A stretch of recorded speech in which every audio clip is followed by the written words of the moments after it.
Tom Clark's 6M podcast is a Boink Studios production. And now, on with the show.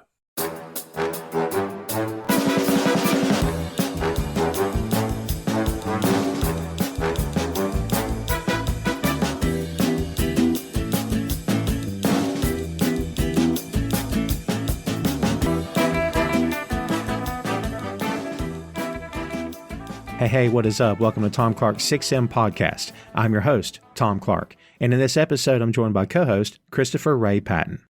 So we recently did Smokey and the Bandit here on the 6M podcast. Me and the gentleman I'm recording with here today had a lot of fun on that episode. Hopefully all you good people checked it out because I thoroughly enjoyed it. I think it was a good time. We covered a lot of stuff. We talked about the big year that was 1977 and how Smokey and the Bandit was the second highest grossing film of that year behind Star Wars. Yes, you heard it right. Again, if you didn't listen to that episode, you're missing out. You're doing life wrong. Do yourself a favor. Go check it out.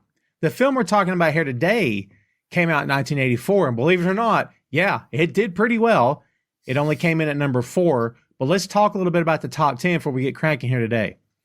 The highest grossing films of 1984, number 10, From the Ground Up, Splash, Star Trek III, The Search for Spock, Romancing the Stone, Footloose, Police Academy, The Karate Kid, Indiana Jones and the Temple of Doom, Beverly Hills Cop, and Ghostbusters. Holy God in heaven. Are you kidding me? The movie we're talking about here today came in at number 4. So needless to say, it made some coin. I can't wait to talk about it. If you happen to be catching the video portion of this here podcast, which we never do for the 6M, but we're doing something different here. There's a reason. It's a holiday. It's an event. It's the Christmas episode, kids. You already know it. We're letting the cat out of the bag right now if you didn't. It's going to be fun. And again, if you're watching the video, hi. You see the decorations and the snow, and you know we're ready to get jolly up in here with what many consider to be maybe not a Christmas movie. But look, it's all subjective. We like it, so we're going to do it. Let's get into it. Gremlins is a 1984 American comedy horror film directed by Joe Dante, written by Chris Columbus. Yes, that Chris Columbus. And starring Zach Galligan, Phoebe Cates, Hoyt Axton, Polly Holliday, and Francis Lee McCain, with Howie Mandel providing the voice of Gizmo, the main Mogwai character. It draws on legends of folkloric mischievous creatures that cause malfunctions, or gremlins, in the British Royal Air Force going back to World War II. That's right, kids. This thing's got, and back to Looney Tunes as well. I'm just saying. The story follows a young man who receives a strange creature as a pet, and then chaos ensues. The release date, June 8th, 1984, distributed by Warner Brothers Pictures. The budget for this movie. Grab something and hold on, children. The budget for this film was $11 million. The total box office, $212.9 million. Knocked it out of the park.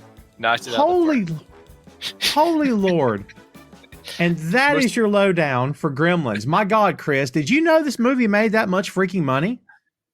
I assumed that it made that much money. I didn't know the budget was so low because, you would think that they spent like $2 million on the puppets for this for this film, like the animatronics, right? It is insane. Stuff's not cheap. God, there was such. All right, so this movie came out. I was 11. Don't anybody snicker, because if you do, bad things will happen to you. I'm a nice person. But there was such a buzz around this movie, and they kept the image and the appearance of Gizmo under wraps for so long. And even the teaser poster, Chris, I think was the box with the little hand coming out, or eyes maybe, and you never saw what was in it. You couldn't get away with that today if you wanted to. You can't hide anything on the internet, dude.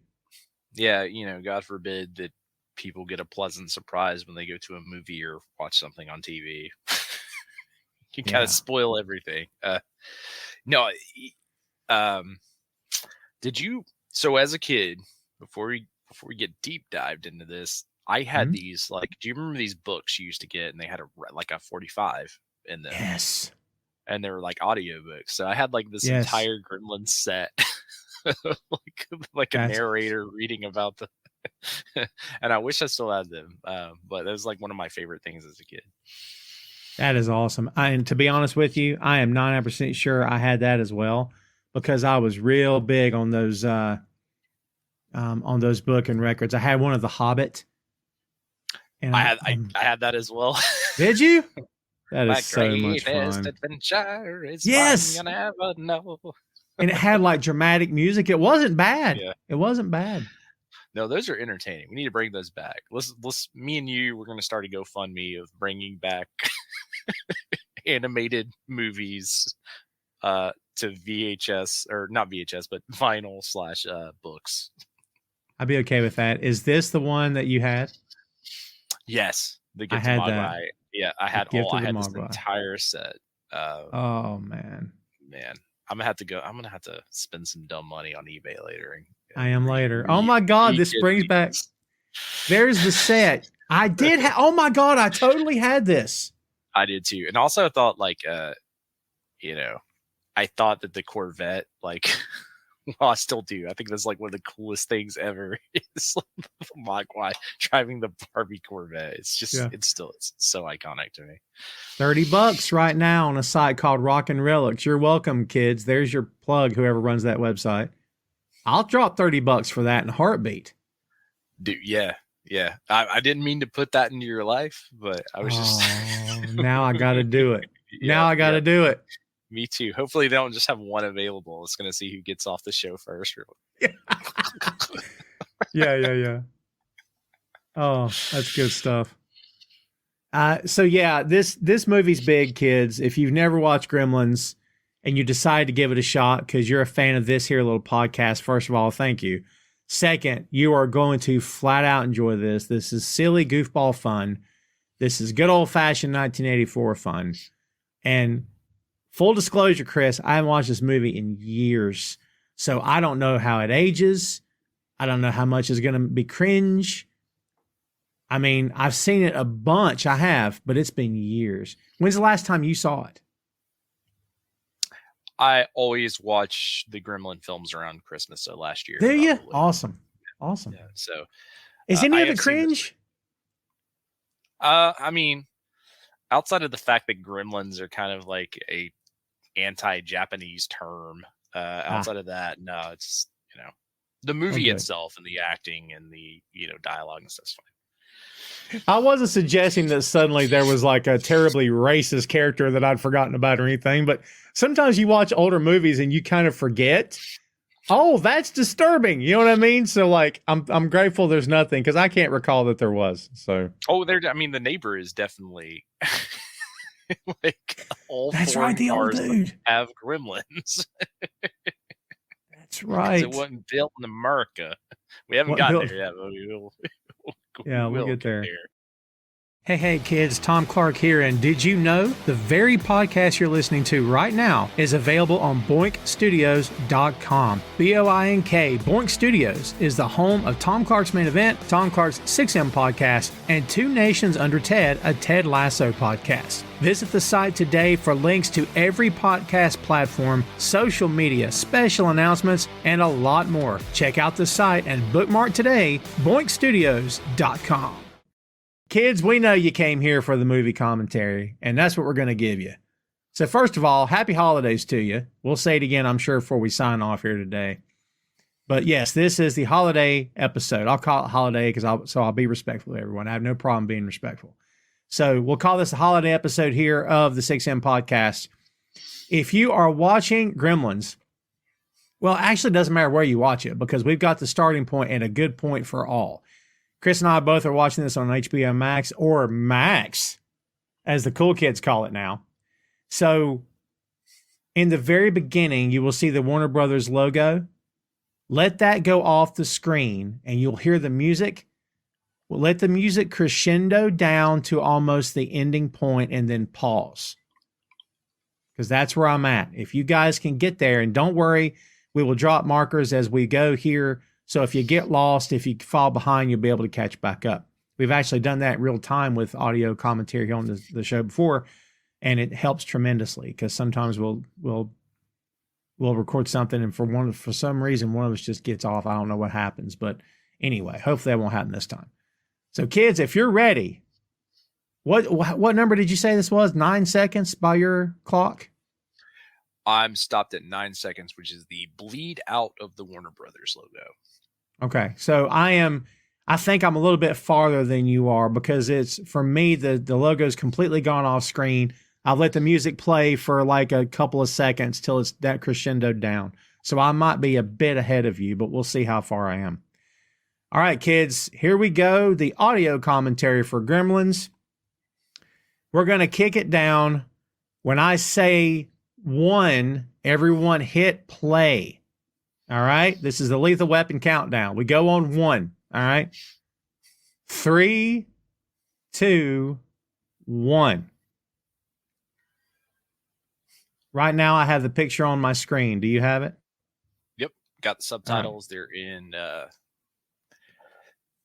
the Japanese harbor village, I think. Yep. Here.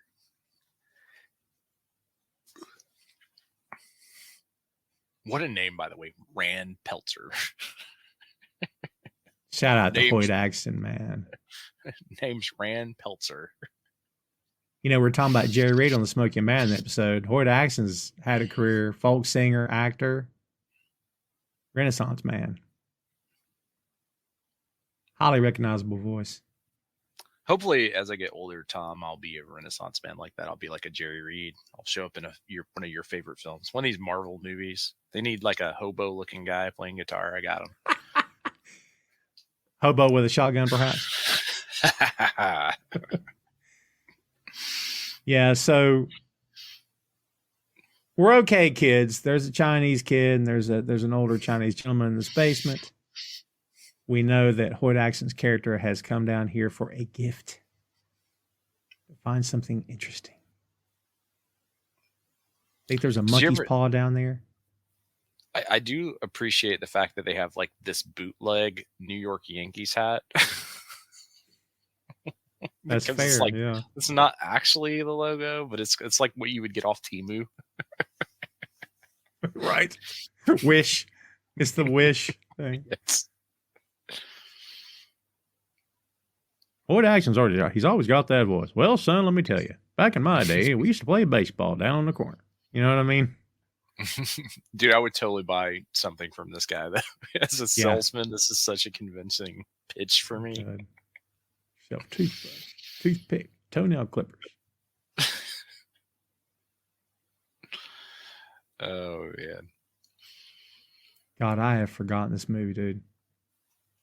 So my nieces, they're, I think one's 12, one's 10, and I've been on the fence because like we always watch Christmas movies going over there. I was like, gotta show them Gremlins at some point.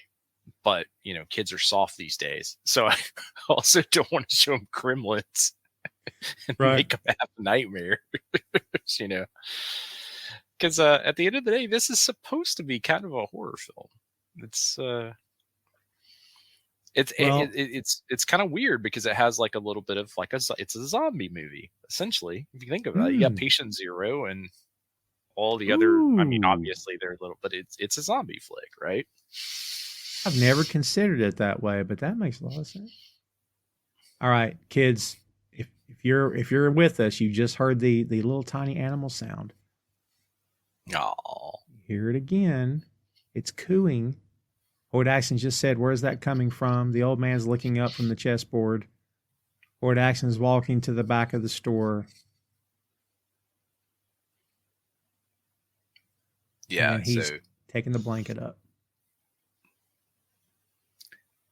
This scene also makes me sad because, like, obviously this company is in shambles and about to close, and the grandpa's like kind of dying, I guess. So the son sells him, like, well, we're not there yet, but we're about to be there. He sells him the Mogwai, even though the grandpa tells him not to. It's because they need the money, and that's really sad. Like, it's true. Yeah, this is Key Luke as the grandfather and John Louis as his grandson. Key Luke's been a lot of stuff over the years, man. Which in according to X-Ray, it's China Boy. As the son here. Not to be confused with China Girl. It's song by David Bowie. We already did a podcast about snowman and drug running. That's true. So he's telling Hoyt, just go. The old man doesn't want to sell the creature in the box. I would pay if I was super rich, if I won the lottery, I would pay a stupid amount of money for one of these animatronic puppets if it was like fully put together. Man. Yeah. Like this is why people can't have nice things because of me, because like if I had dumb money, this is the kind of stuff I would buy. Like this box with Muckwise hand. Yeah. And we got to point out, kids, keep him out of sunlight. Don't get him wet. No matter how much he cries, never feed him after midnight. Don't forget the 3 rules, kids. So, Rand Peltzer, to your point, greatest name ever. Rocking Ricky Rialto whips out the oldies. Dude, that's so great with the Indiana Jones logo with the mic. Yeah. And the font. Kingston Falls. Steven Spielberg. We didn't mention Mr. Spielberg's name at the intro of this. Honestly, I forgot that he did this film. I did too. And honestly, he's not listed anywhere. I mean, his name's on the movie, but there's nothing here. He's not even listed as producer. Interesting. I love Phoebe Cates so much. I love you, Phoebe Cates. Wherever you are right now, I love you. You couldn't watch in my age and watch Fast Times at Ridgemont High and not love Phoebe Cates. When I was like 12 years old, I was like, I'm going to date that girl. All right. Yeah. She'll love me. Where does she get a load of all this? Yeah, just like acne face and like. Yeah. I can play like the beginning of Enter as Sandman. You think she'd be into that? I could play the bass to Enter Sandman. I think she'd be into that. Yeah. I'm just saying. Corey Feldman's in this movie. Did I know that? Did I forget that? Corey Feldman's in everything in the 80s, so I just assumed that he's going to be there. So. We get our first look here, kids, at the hero, Zach Galligan. Not to be confused with Zach Galifianakis or Jim Gaffigan. Shout out to this puppy, though. He's a cool boy. What a cool boy. Look at that old VW bug. Have you ever driven or owned a bug?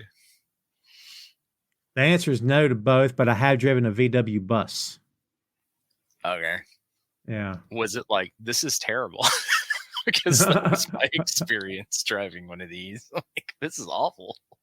God, they were on the roads in this country for years, weren't they? Like, oh my God, forever. My grandpa used to tell a very funny story of like, they had a friend that had a Volkswagen Bug, and they would go out like as a group, and they would just pick it up and move it to a different parking spot to see if he noticed. Uh-huh. Like That's the funny. group of friends would just like pick it up and like move it one over. Oh my God. See. I had an aunt that had one, a beige colored VW Bug. She kept that thing in great shape and had it for years. We just got our first introduction to Murray Futterman, played by Dick Miller, the great Dick Miller. That dude's been in Hollywood forever. This Dick is Miller, specifically the character. Got foreign cars. Yeah. So the actor in The Crow, there's a scene where Worm is driving a car and he's trying to catch up to T-Bird in The Crow, and he specifically, like, everything is going wrong. He's hitting stuff with his car. He's like, God, foreign cars. It's a mention to this movie, which I always really appreciated. That's funny. Also, apologies for the profanity there, but those are the quotes from both films. Did we mention Kingston Falls? It's a really traditional American named town, isn't it? Kingston Falls. Is there a Kingston Falls, or is this fictional? I always assumed it was like Haddonfield, but I mean, right. There is a Kingston. Maybe there is a Kingston'sville. Well, let's find out. We're here, children. Kingston Falls. In retrospect, now that I've been a pet owner for the majority of my life, bringing your dog to work and shoving him in a cabinet, not a good look, my guy. Yeah. There's some PETA people out there very upset right now. There she is. I love you, Phoebe Cates. You're the best. Awesome.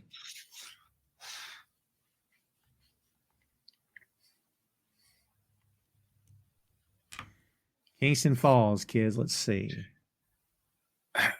So there's like the subplot of this movie where they're trying to save this old pub as a public landmark. I've forgotten that. So that's kind of like Phoebe Cates's gimmick of why she talks to him to begin with. It's like, I need everyone to sign this. Looks like Kingston Falls is a fictional city. We now see an upset lady with a snowman head. When we write our Christmas movie, it'll be Kofi Kingston Falls. Of course. And there'll be snow in Jamaica. It'll be every bump he's ever took. Yeah. That's the entire movie. It's the entire movie. He'll take your bumps. It's just every time he lost money in the bank. That's the film. Yeah. This is Polly Holiday, kids. If you know Flo from Alice, then you know Polly Holiday. Chris, kiss my grits. So I watch that show with my mom all the time. I'm expecting you to start hitting like the buttons though, because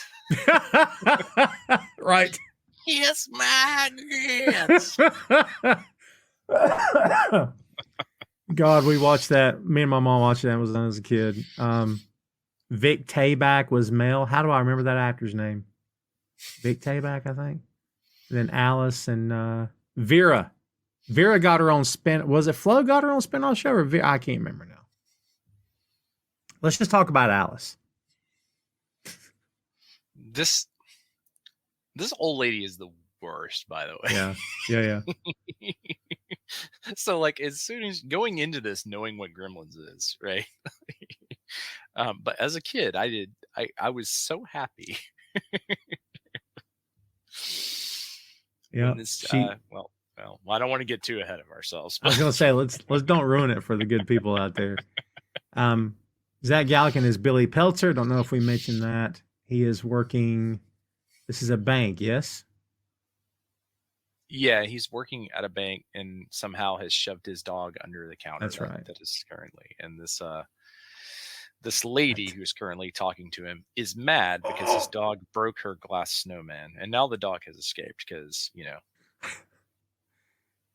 would have thought bringing your dog to a workplace? Not a great idea.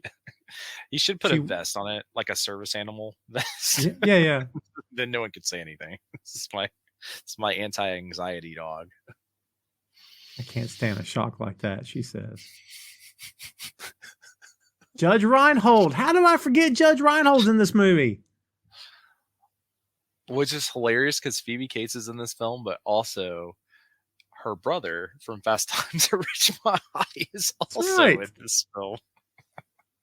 God, I'd forgotten this movie. Oh, I told you it's been years, man. Oh, yeah. Oh, my heart, she says. Is it warm feelings coming in? Like this is bubbling up. The love of Gremlins is coming back to you. Well, once we see Gizmo, I'm sure. Yeah. Someone out there has that as an entire back tattoo, like Yakuza style. Of course. Judge Reinhold is Gerald Hopkins. That's a white guy name if I've ever heard one. Mm-hmm. Look at that coat. That's a white guy coat if I've ever seen one. This guy is the epitome of doing white people stuff. Judge Reinhold's just a really white guy, isn't he? I'm just saying. He's very good at it.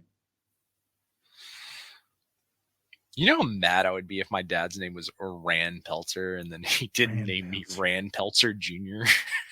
Man. Crazy. So kids, if you're catching up with us, they're in the bar and they're sitting together and Billy's sketching on his notepad. He's talking to this investment banker. Yes. Douche. Yes. He's like, by the time I'm 30, I'm going to be a millionaire. Phoebe Cates is Kate Berenger. In case we didn't give her name, is speaking. And now the older guy with the Santa hat just came by to speak to her. So there's your marker. So, like, we never really, as far as I remember, there's no confirmation of why she wants to save this bar other than she works there. I don't think there is one, is there? Let's see what the internet says. Because, like I said, it's like briefly mentioned when they're in the bank of like, hey, can you sign this petition? And, you know, he signs it. Yeah, I don't have anything in front of me to suggest why. It's a Wonderful Life is playing on the TV. Continues to be one of my all-time favorite films, not just Christmas movie children. Love this movie. I've never seen it. I know. I've never seen it. There's no particular reason why I've never seen it other than it's just like never been on, or I've never like went out of my way to watch it, but I've never seen it. I would suggest go, and I know you. I think you do this anyway, but I'll say this. I'll preface it with this. Go into it with an open mind and not thinking about what you've heard for 30 years. Don't even think about it. Just take it as a film and don't worry about, is it going to be bigger or smaller than what I think? I think you'd enjoy it because there's so many nuanced moments in that movie of the acting is just brilliant. It's the moments where there's no dialogue that you pick up on things. It's really well done, dude. For me, it's a personal favorite.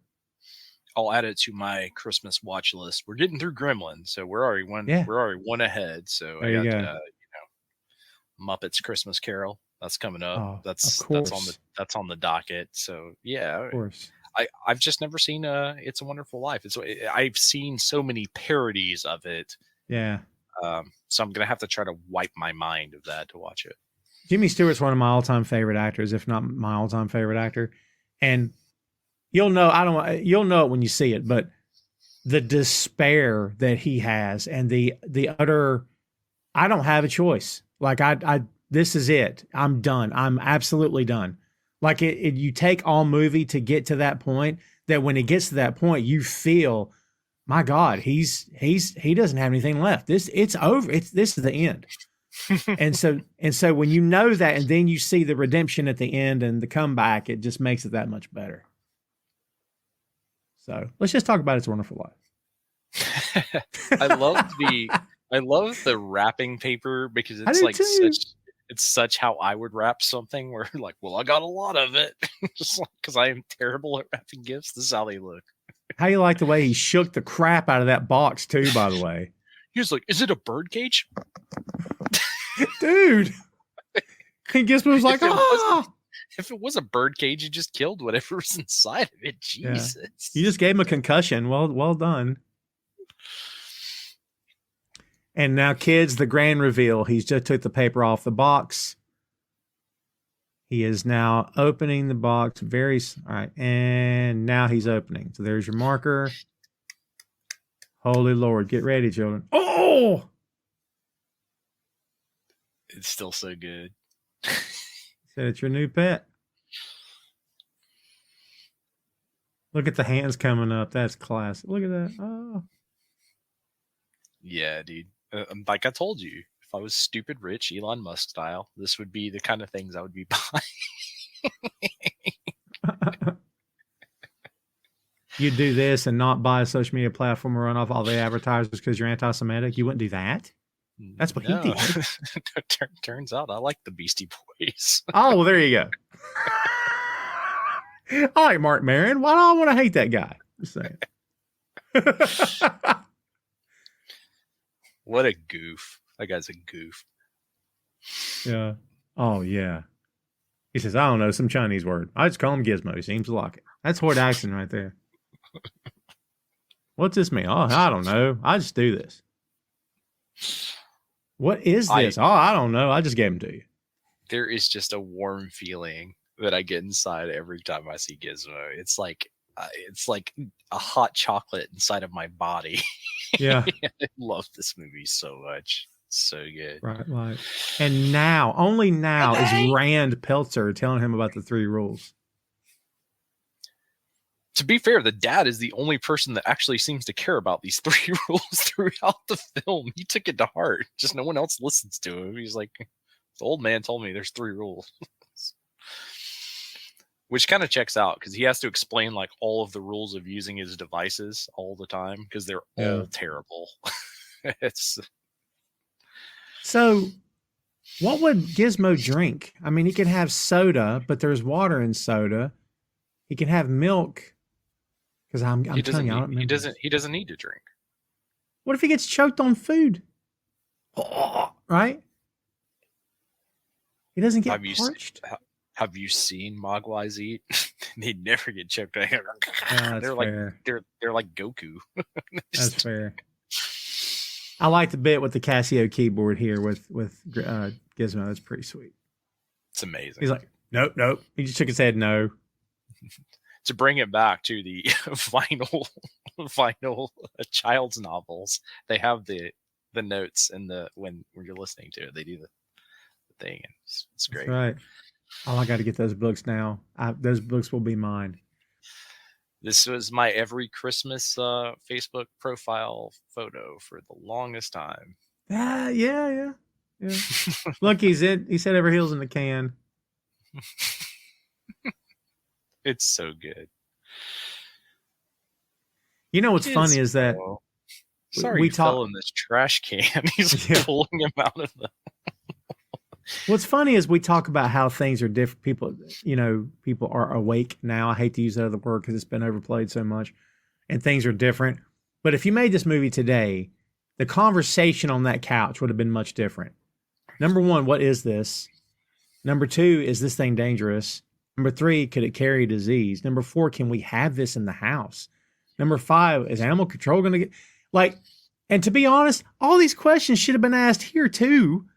It doesn't matter what year it is, but no one's like, oh, what is it? I don't care. Let's keep it. It's Gizmo. What is it? I don't know. Let's pet it. Like, what? Bro, when you open a box and this pops out of it, are you not going to pet it?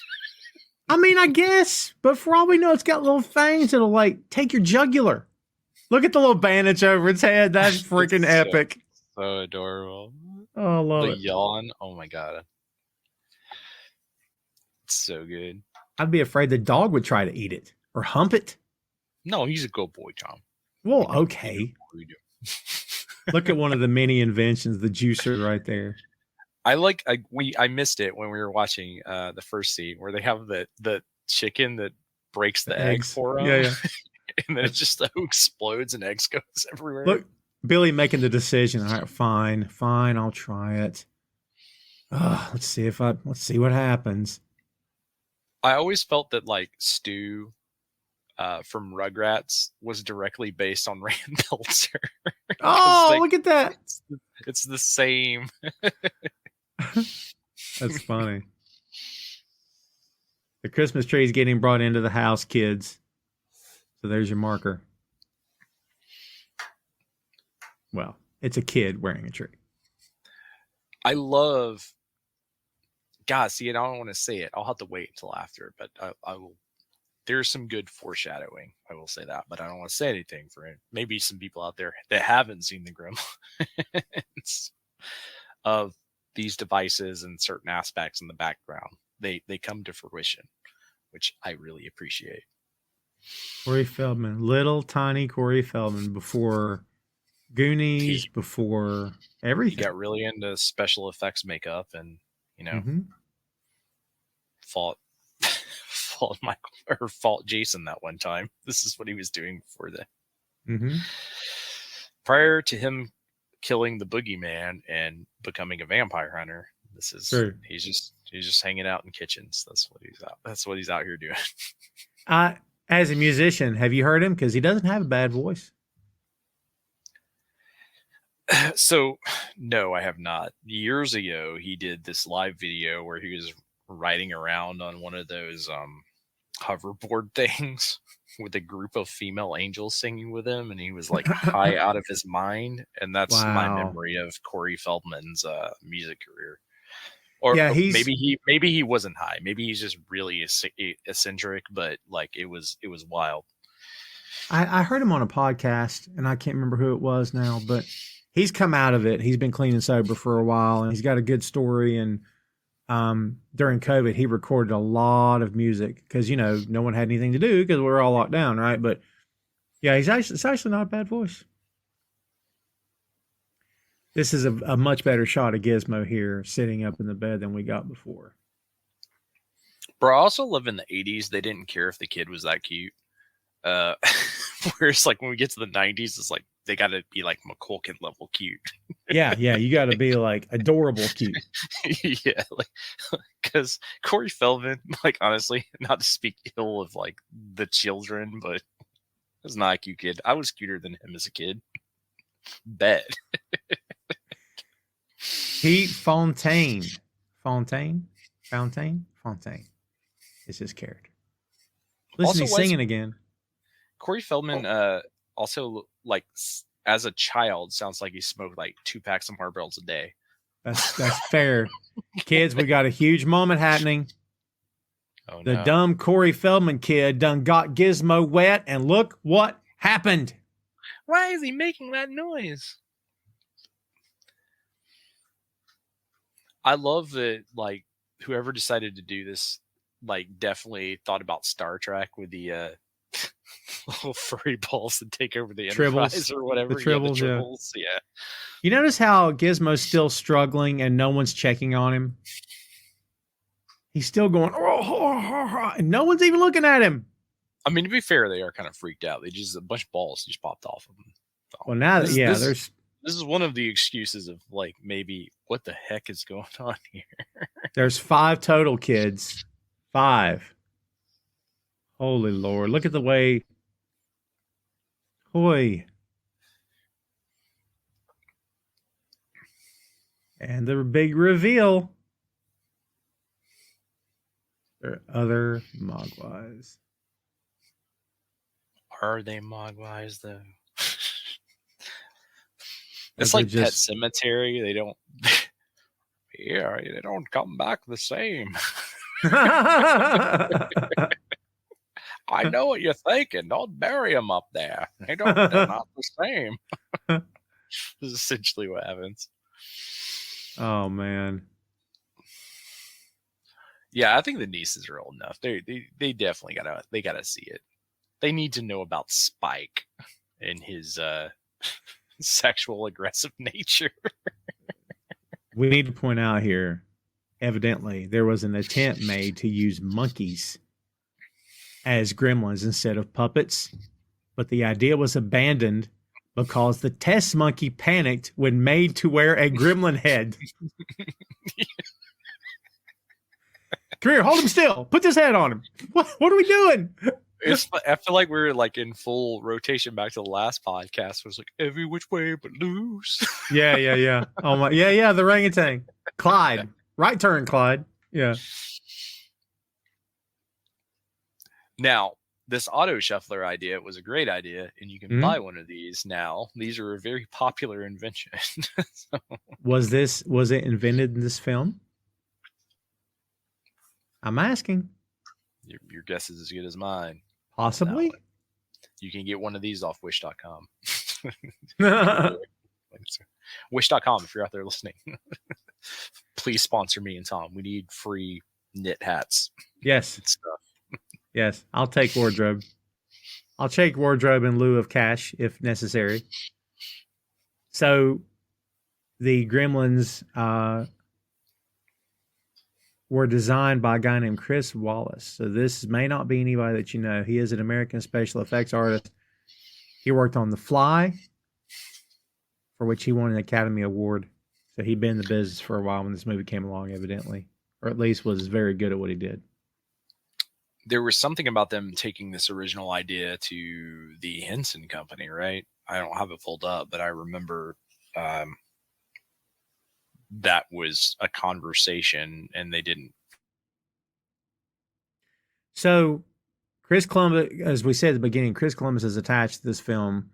This guy's a legend in his own right, from the John Hughes style, I would say. The Home Alone movies, Adventure and Babysitting. This guy's got a Hall of Fame career as a director, I believe. as a writer as well, of course. The story of Gremlins was conceived by Chris Columbus. Inspiration came from his loft when at night he heard what sounded like a platoon of mice coming out to hear them skittering around in the blackness. He said it was really creepy. He then wrote the original screenplay as a spec script to show potential employers that he had writing abilities. It was not actually intended to be filmed until Spielberg took an interest in turning it into a film. So, interesting. It went through a few rough drafts before his shooting script was finalized. The first version was much darker than the final film. Various scenes were cut, including one in which Billy's mother dying and her struggle with the gremlins with her head thrown down the stairs when Billy arrives. Holy Lord. I want that version. There used to be this Easter egg on the original Halloween DVD because they filmed like Michael Myers killing everyone. So like you would like on the remote, if you hit like a certain button combination, it would show you like those cut scenes or whatever, like where Myers kills everyone, including the dog. Oh, wow. I think that was like an old one I got from like PlayStation Magazine. I really miss like old school like rag mags, like PlayStation Magazine, Nintendo Power and stuff, man. Like I would, as a current subscriber of Premier Guitar, I really miss old school magazines. Let's see, I got one. Wizard Magazine was my magazine of choice as a comic book nerd. I loved Wizard Magazine. Support your mags, dude. They brought Cream Magazine back. Did you see that? The actual print Cream Magazine. Yeah, dude. We're seeing the inventions again in their house. The coffee maker, which looks like black tar coming out. Which like is really funny because it's basically a Keurig. It is basically. Oh my God! How many things did this movie invent? This guy was a genius, dude. Ahead of his time. Inspired millions. I mean, I'm starting to think this guy was Tesla. And then, Einstein came along and said, I believe I'll just take that. So. yeah, my guy. Edison's just like, let me get up in there. And then that's not Billy. Who's putting water on this mogwai? It's his science teacher. He takes it in to the science teacher, explains what happened, and the science teacher, this is, spoiler alert for people who haven't seen this film. Things are not going to go well in this scene here. What would possess Billy to do this? Because he's an idiot. What are we doing? Like, holy Lord. He's an idiot in the sense of like Peter Parker is an idiot. Like, it's kind of a nerdy science kid. Yeah. He's like, oh yeah, like, So now he's going to give one away. They're knocking through the box at each other. That's cute. It's so cute. But here's Billy the idiot, kids. He's walking down the sidewalk. Yeah. We hear Mr. Futterman. If anyone wants to get me anything for Christmas, all of these puppets. That's on the list. That's all. I'm not asking for much. We hear drunk, anti-foreigner Mr. Futterman. What's the worst thing is like towards the end, Futterman's right. He's like, I told you about them gremlins. which is not a great thing in the way that he presents it throughout the entire film. I was gonna say, yeah, let's don't prove the somewhat racist individual to be correct in his assessment. Yeah, I just assumed like they didn't make him old enough because I assumed that he was like in World War II, so he has like a hard anti anything that's not American. No, he's old enough. Is he? This is 84? Yeah, but like if the war was in, he would have had to been like 70 here. Well, that's fair. But that's what I always assume. That's why I always assumed the character is like he has a hard hatred for foreign countries because like a lot of people out of that time period, Pearl Harbor and a whole world war were not necessarily the biggest fans of anything that wasn't America. Yeah, that's true. He just said the word gremlins, by the way. Foreshadowing. Which you talked about how that was a term of like people would say that about their you brought that up earlier. See, I'm slow. Still early for me, man. Oh, I was up at 6 o'clock this morning, man. Are you kidding me? I wake up and I kick the rooster in the pants. I said, "Let's go, boy. Let's go." What are we doing? Tom Clark is the John Cena of waking up on Saturdays. I am more like the Sid Vicious of waking up on Saturdays. Might do it. Might play softball. Also, loyalty and respect, Chris. What can I tell you?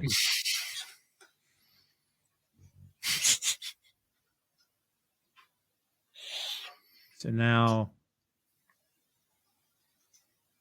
they're walking together. Kate and Billy. I like this bar closes at like 9 o'clock at night, though. Small town, man. Yeah, but it's a bar. Even in a small town. I assume that this is in like Wisconsin, so that bar is going to be open as long as possible. Nothing else to do in this town. You can go see a movie or go to the bar. That's how people become alcoholics, is move to Kingston Falls.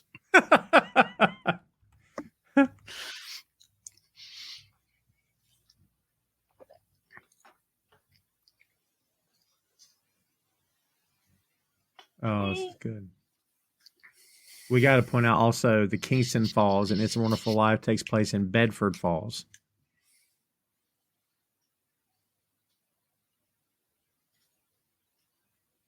He just walked her home. Kind of off topic, but Xavier Woods' contract's coming up soon. That's interesting, right?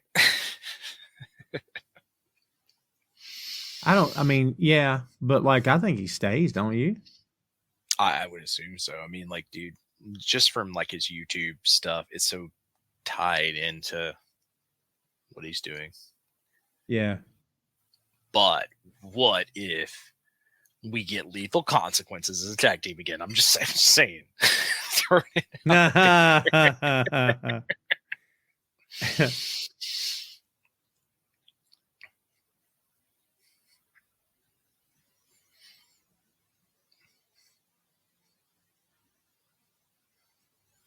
To be fair, I would be as goofy as Billy is right now if I was hanging out with Billy, like Phoebe Cates as well. Be saying all sorts of dumb shit. I would too, but and here's this who we thought was a science teacher. What? He is. Guy's got a hypodermic. Well, yeah. What's he doing? Hypodermic? I mean, I guess better than making meth in the classroom. Well, I mean, if you're going to split hairs.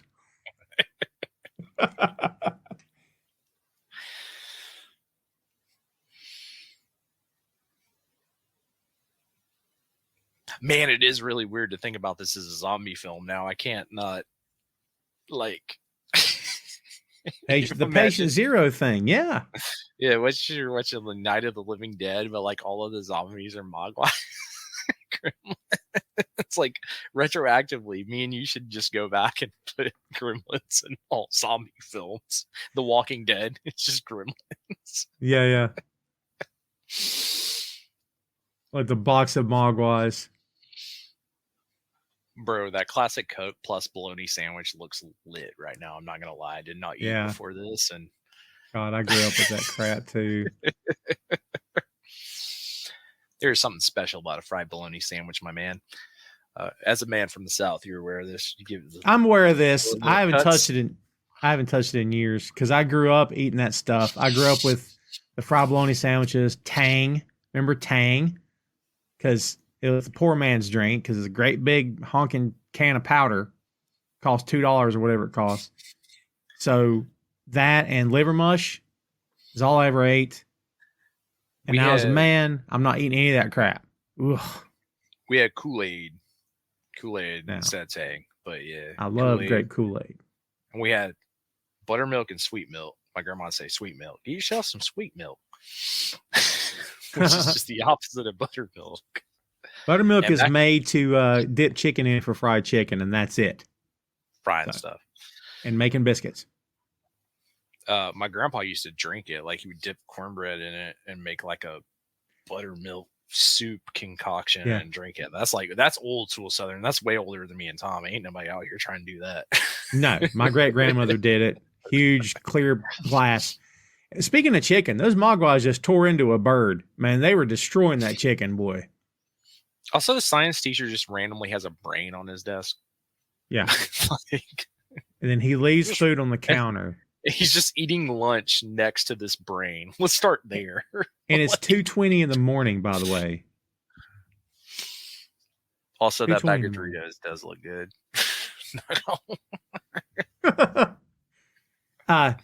Did Billy tell him about the 3 rules? Did he bother? Or no? No, he just kind of told him what happened. Oh, I see. So Billy is an idiot after all. I mean, look, Billy's a complete idiot. This whole movie's Billy's fault. I mean, his dad, sure, but look, no, it's all Corey Feldman's fault. Well, Corey Feldman had a hand in it, but Billy's the idiot that didn't. Billy's like, "Hey, watch this, teacher." You know what? Bro, they're watching the Invasion of the Body Snatchers. I would have been so pumped for this as a kid. I got a Mogwai, a TV above my bed on one of those hangers. Bro. It says. My dream. Oh, and he has a Road Warriors poster like right next to the TV. I don't know if you noticed that. Oh, I did not notice that. Kids, we are seeing the next morning the after effects of what happens when you feed Mogwais after midnight. Oh, look out. They turn into cute little things and then eggs and get gross. Oh, my. What hatches out of these cocoons is not going to be pleasant. They're the Mogwai, I guess. Billy with his impressive deductive reasoning. Detective Holmes here. Yeah. Billy is not Batman as far as detective skills goes. Not at all. Hey, wait a minute. I love that, like, the entire time Gizmo is like telling them this is bad. Like, yeah. He's like so terrified. He's like, no, dude, this ain't gonna go well. You think when the casting call went out for the character of Billy, the casting, the notes read, idiot, moron, kind of a doofus. I mean, that's kind of like all horror movies, though, right? You need the dumb setup character. We just did this, and we just talked about this on. Go back and listen to it. Dylan Tucker versus Evil. We talked about like they over exaggerated it, but that was like definitely you got to be a dummy to be in one of these movies, right? So. Yeah, this is when these things hatch, kids. If I'm telling you, just get ready. Jokes on us, Tom, because he gets to hang out with Phoebe Cates, and me and you are just here talking about his movie. So well, that's fair. Who's the dummy now, I guess? That'd be me. She look.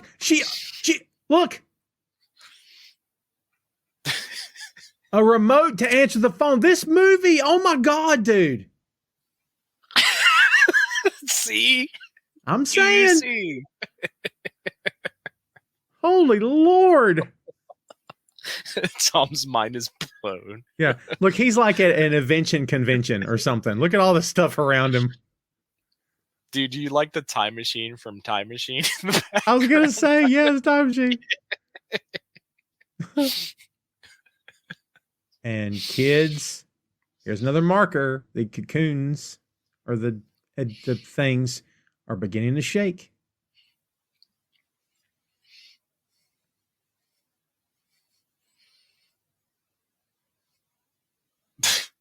The idea, like all of the other ideas that he had in this house, the one that he's out there selling is stupid. Yeah. Yeah. In his house, he had so many other better ideas than this, like, all-in-one travel toothbrush, fingernail clipper, pick, shaving cream thing. And you know what kills me is that, Hollywood reality dictates that they woke up and found these cocoons and then said, what are they? I don't know. I guess I got to go to work. And she goes, I guess I'll go make breakfast. Like, we're not concerned at all about what these things are, you know. I mean, like, dude, you got work, dude. Got to pay the rent. I don't know what you're talking about.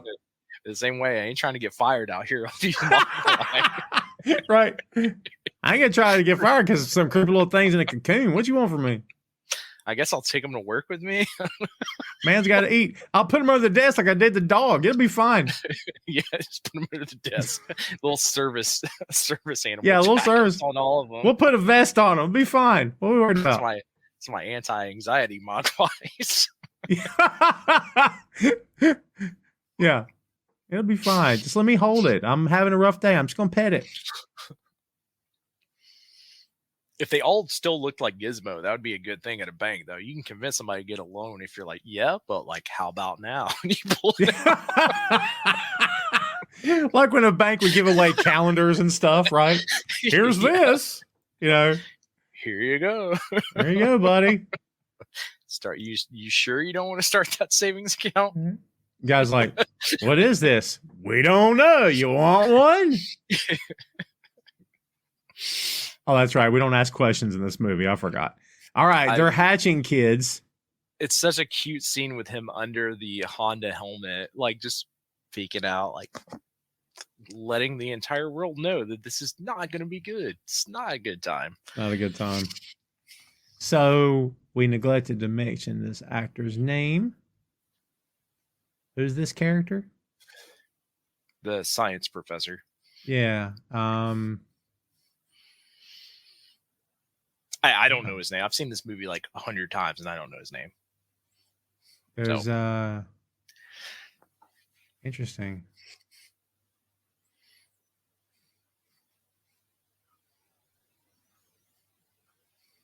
Tickets to the Super Bowl would be very nice. And that's true. I don't have a name for this gentleman. Interesting. Let's see. IMDb.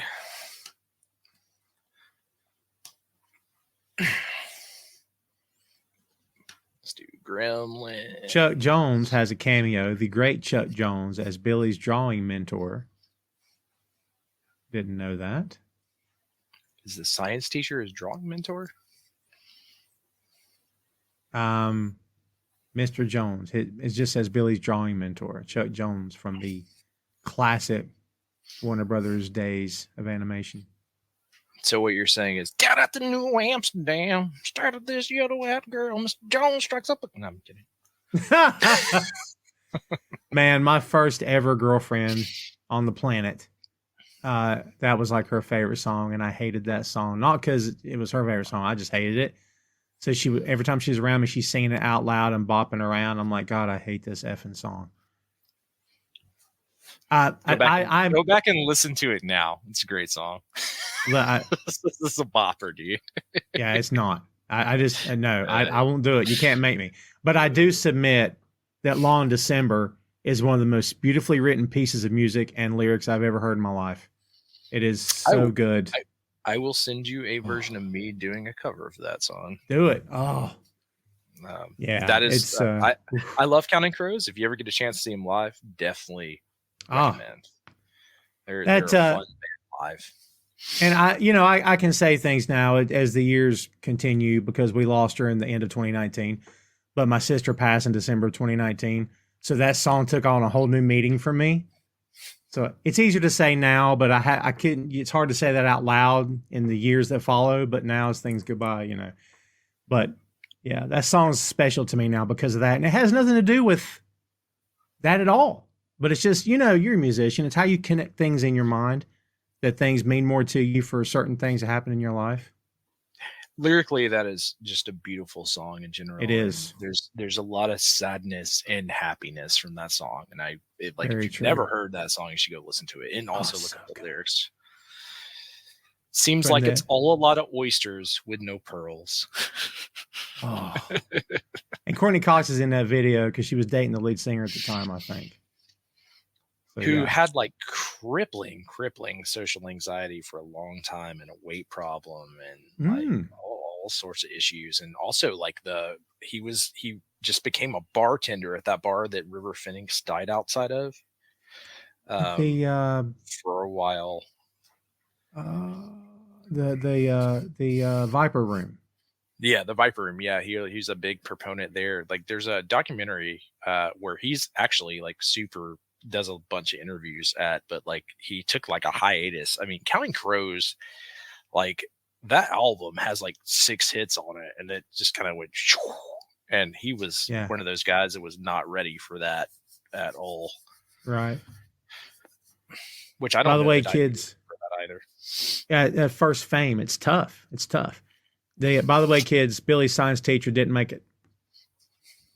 And we just saw the hand and the half-eaten apple. He's not impressed with it. By he, we mean, and I was hoping the reveal was there, but it's not. By he, we mean, well, just wait for it. You'll see him eventually. I'm giving a walk-around cam to my fridge.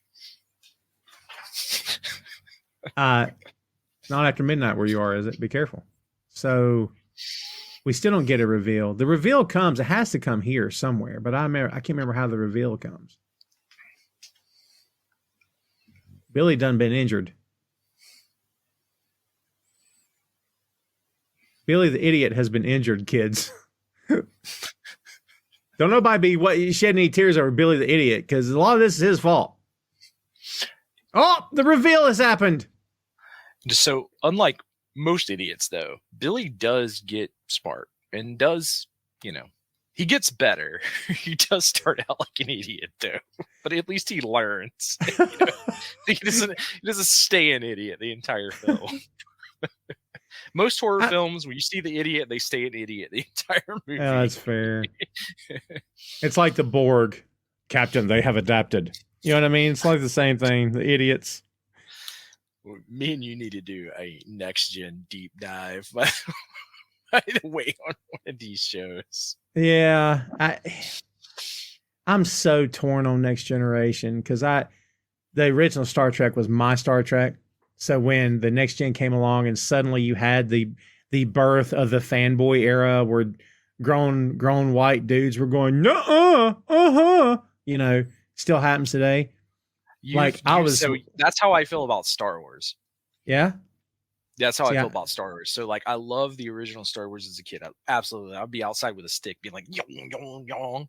Yeah. And then when Phantom Menace came up and, like, we had these new introduction of toys and, like, even these newer films, like, there's, like, a generation of people that made fun of people that like that. Mm-hmm. That are now like, oh, no, Star Wars is great. Yeah. It's kind of, and also I just don't think that a lot of the outside of the Mandalorian, most of that new Star Wars stuff is kind of garbage. So yeah, it's some of it's tough, man. But like with the Star Trek stuff, I was a William Shatner guy, and I love Patrick Stewart, but like I wasn't a Captain Picard guy. But I love both, because like it's what captain would you pick, right? Yeah. Do you want the one that's not going to cause a war, or do you want the one that's going to go to war, which is great. That's why they're great. Was it a magazine or something at the time that ran this big poll?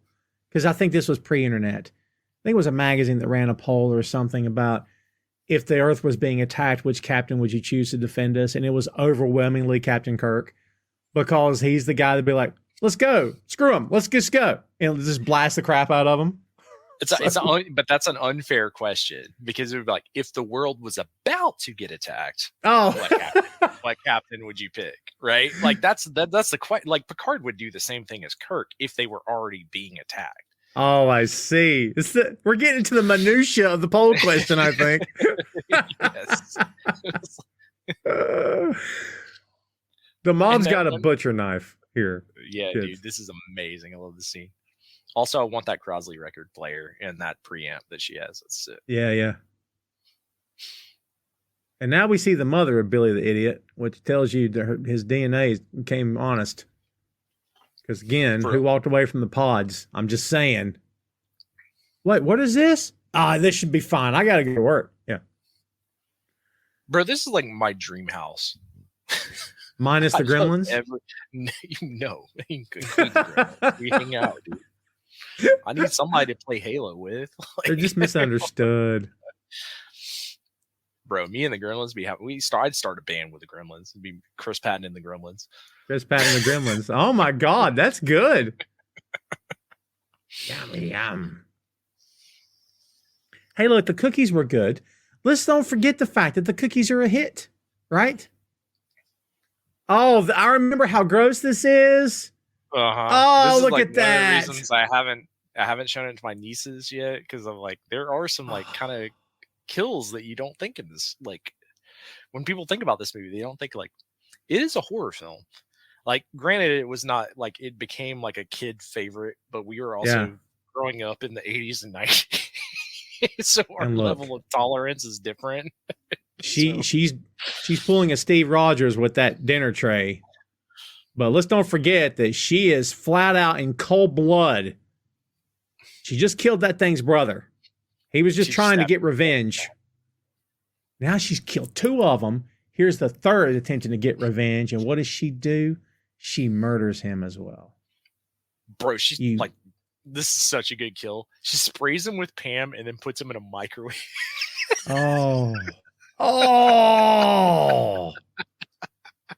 Ding. The microwave going ding is the crowning achievement of that scene. It's amazing. It's amazing. This movie is so great. So Holy great. Lord. Now she got 2 knives. It's like a John Wick movie now, because, holy Lord. Tom, we've talked about some good stuff on this show, but man, this is like crowning achievement. This is fun. I told you it's been years, and I've seen this movie 100 times, but it's been years since I've seen it once. So I suspect that mental stocking may be up to no good.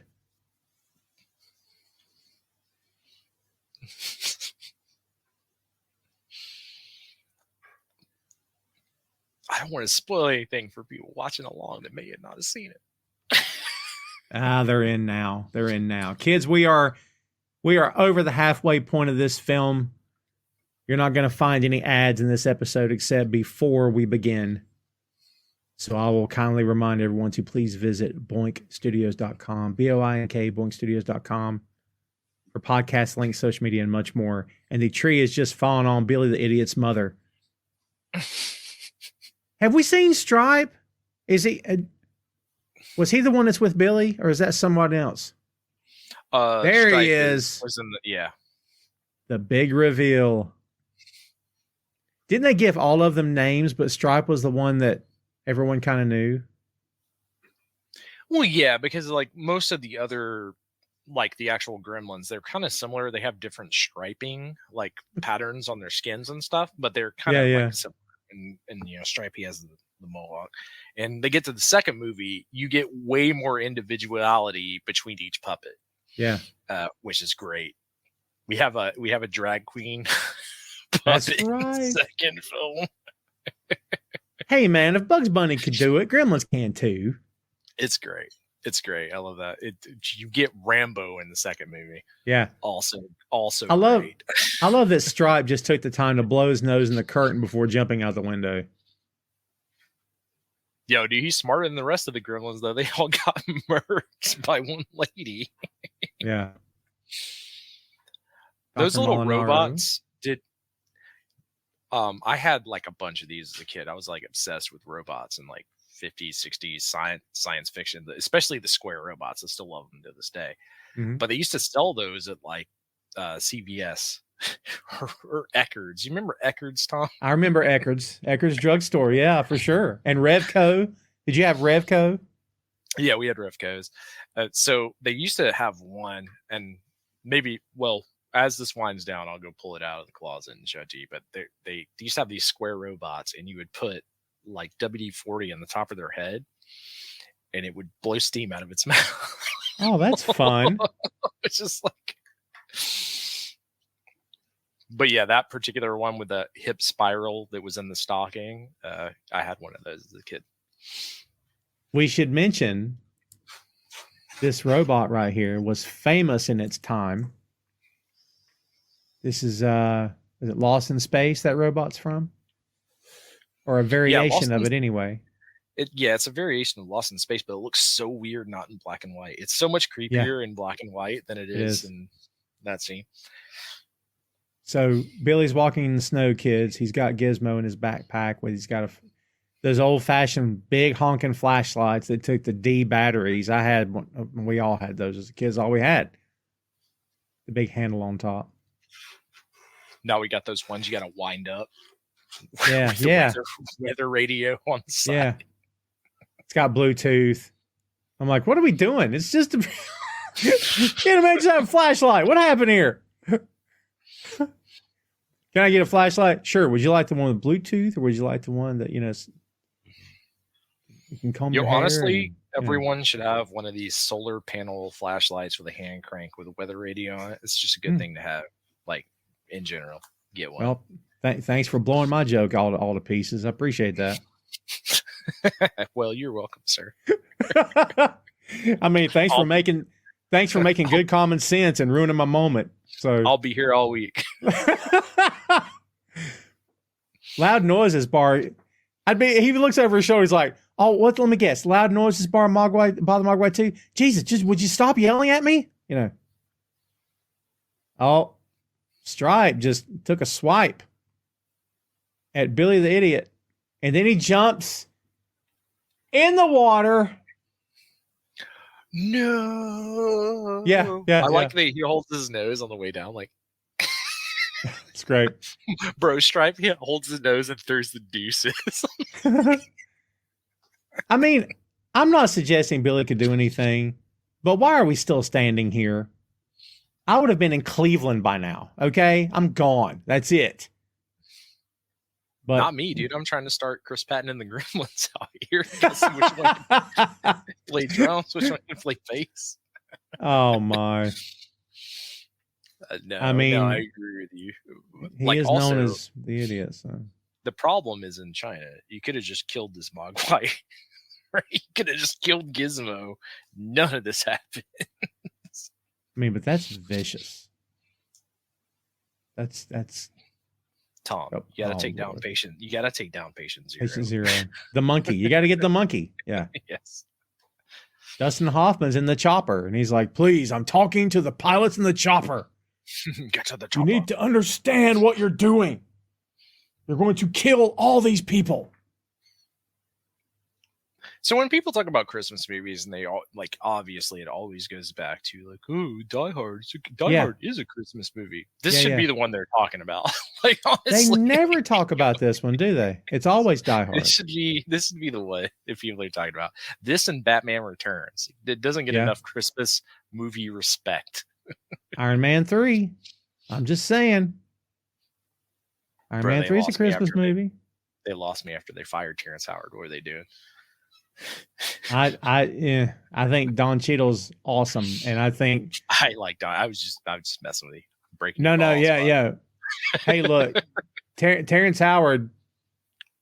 They called his bluff. Terrence Howard said, "You know how you pay me this much? I want this much." They said, "Nah, it's all right. You have yourself a good day." They called Don Cheadle. Yeah, God forbid Terrence Howard tried to get paid like half the amount of money as Robert Downey Jr. I think it's kind of weird that we're not making as much money as this guy. Look, I know this guy's spawning the birth of a universe, but hear me out. I should get a lot more money. And they're like, Terrence, it was good to see you. We'll see you later. I'm so happy for Robert Downey Jr.'s career resurgence. Oh, me too. I really am, because I think he's a great actor. But it's always going to be for me, his iconic role is going to be Iron Man, the first Iron Man, and Less Than Zero. Really? For you, really? Yeah. Wow. Have you seen Less Than Zero? Been a long time. Been longer than Gremlins. Yes. So, it's long people time. don't want to talk about Robert Downey Jr. doing being messed up things for drugs. I remember the movie. Yeah, I remember. Yeah, you're right. We don't talk about it. It's just a movie. What are we doing? No one wants to think about Tony Stark out here trying to get that crack. Trying to get that crack. That's something you don't want on your tombstone. I promise you. Your lies, Tom. If I was Robert Downey Jr., it'd already be written. Trying to get that crack. And now we come to find out Gremlins can operate a plow. It's full circle. It's full circle. Is that what we're calling this thing? I'm not good at naming farm equipment. It's a tractor with like a plow on the front of it. It's a plowter. I don't know. And Stripe's driving. Because like he yelling about all these foreign cars and stuff, and he American tractor driven by gremlins. It's like, ha ha ha, don't be a racist. Let that be a lesson to all you racists out there. Gremlins are coming for you. Yeah. They don't care. They will totally drive a tractor through your house. Everything, all of Mr. Futterman's worst fears have just come to fruition. They just happened in front of him. I like this. He yells, "There's a real gremlin in my cab," as he's about to die. Yeah. Look, this is a fun little bit. I always enjoyed this bit. Oh, yeah. He's spitting. In retrospect, if I didn't care about money and getting laid, I would have went to school for like puppetry.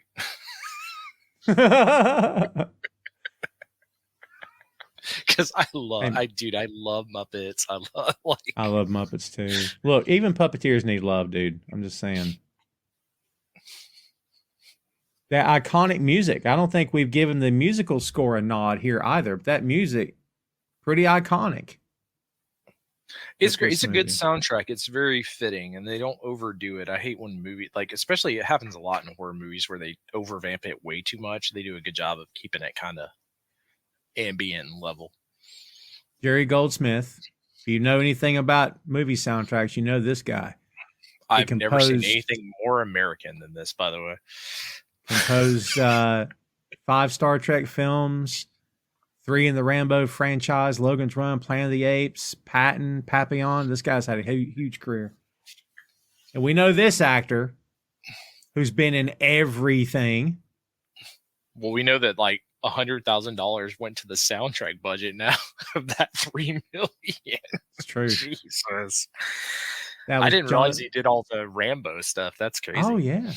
Jonathan Banks is Deputy Brent Fry, kids. If you've ever seen a bad guy in a Hollywood movie, chances are Jonathan Banks played him.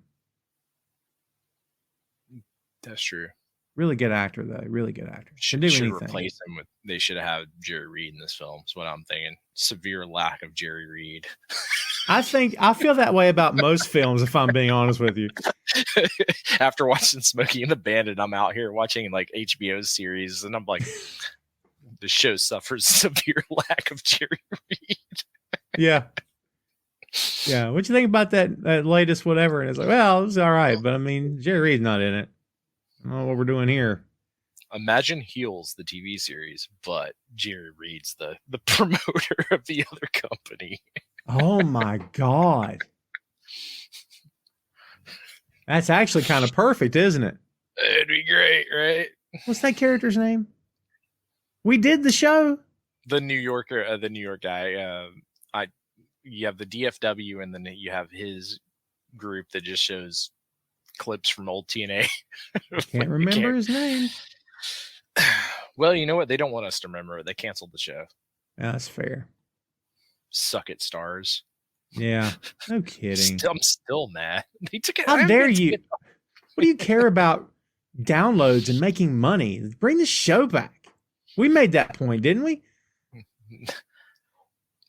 I mean, I still feel like that was one of their more popular shows. So, like, yeah, they have that in power. Like I said, there's like, if you're a big 50 Cent fan. So, Mrs. Deagle here, who hated Billy's dog for various reasons, is a cat person. Now we begin to understand. She's a cat person. Look, oh yeah, let's throw water on them. Dog, okay. Get away. Get out of here. Gremlin carolers makes my day. So back to the Vital. They're going, yeah. Oh my God, it's great. He plays it on the Vital. Oh. Man, see, kids don't know what they were missing out on. Kids today with their hula hoop and their Dan Fogelberg. I don't know what's up. That's a basketball joker for you there. Love that movie. Oh, man. Oh, there goes the chair.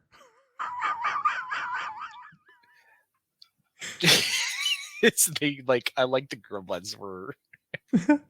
Oh! They're able to set booby traps now. They're learning. Well, they are gremlins, right? They can F stuff up in the machinery. Did Miss Deagle make it, by the way? No, dude, she did. She did. She's gone. Is she gone? Yeah, she's gone. She did. She did. She does not come back. Santa's not doing well either. There's a few people that get killed in this movie. She's one of them, and Hard deserves it because she was so mean to the dog. So you're like, what she did? She going to die. You're like, you can't be mean to that sweet little papoose. Let's hope the gremlins spared the cats. However, the cats did nothing wrong. Also, the drunk racist dude, he lives, by the way. Like, he did not die from the tractor event. That's right. Yeah, Mr. Futterman makes it. Yeah. But his wife does. She's just dead. God, I'd forgotten that. Yeah. I told you I love this movie, dude. I've seen it. Yeah, God, this is nuts. How you can be so attached to something and through the years you just gradually let it go. Maybe Corey Feldman's going to put on his Jason mask and scare the gremlins off. That's possible. Do you remember when they used to sell scissors like that? They used to sell what? Scissors. The scissors he just used. Yeah. Those shear scissors. Those highly dangerous scissors. Too many cats cut their fingers on those. They started selling us those little plastic ones when I was in school. Safety scissors, yeah. It's safety scissors. You know, there's a whole generation, and by whole generation, I mean ours. Well, mine more maybe than yours. And you know, if you've ever been on Facebook for longer than 10 minutes at a time, you've seen those crazy posts. You're like, back in my day, we played outside. We drank from the water hose and all this other stuff. And I'm like, do you know what was living in that water hose that you drank out of that had been in your yard for 3 weeks straight, accumulating bugs and bacteria? And, well, it didn't kill us. I don't think that's the point.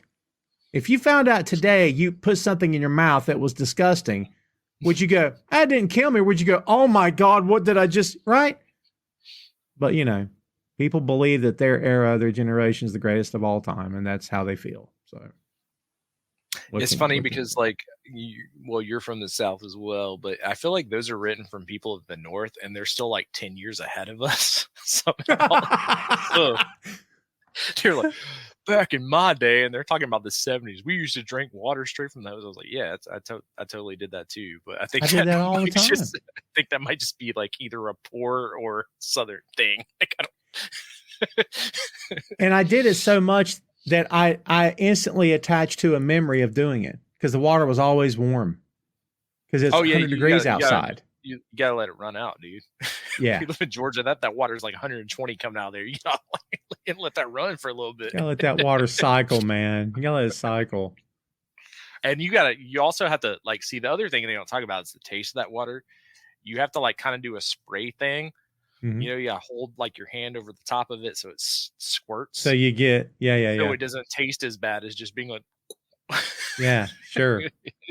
The pressurized that way you're not as bad. It's you drinking it so fast it doesn't matter.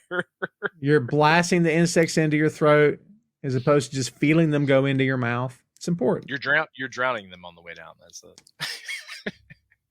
as long as they're dead. It's I like how they're doing at the bar. They're doing the sing along with the beer and the popcorn, and I think they're fitting right in.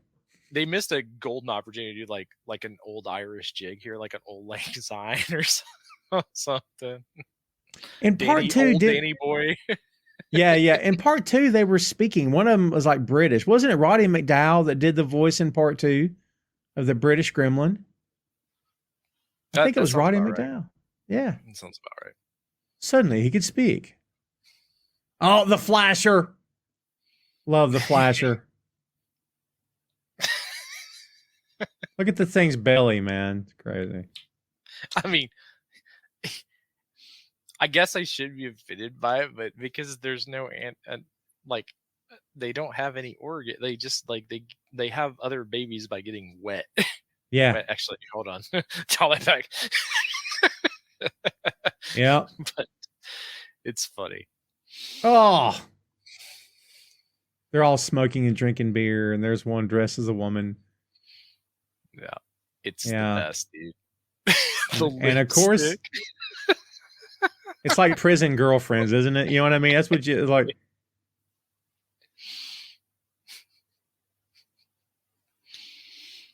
God, I love this movie so much. The boombox. Yeah. So much effort and time went into all of this set design, and the puppets and everything about it, like the intentional the jazz, the Tom Waits gremlin over here. Love it. Yeah. Like, it's just so good, dude. The gremlin with the puppet on its hand. The puppet holding a puppet. It's Inception before that movie was a thing. Oh my God.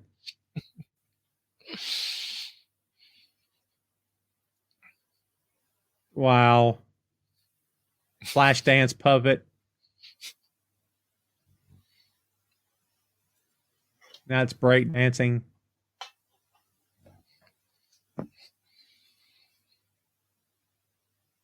I mean, it could just be the Gremlins are misunderstood. This looks like a frat house to me. Bunch of white dudes.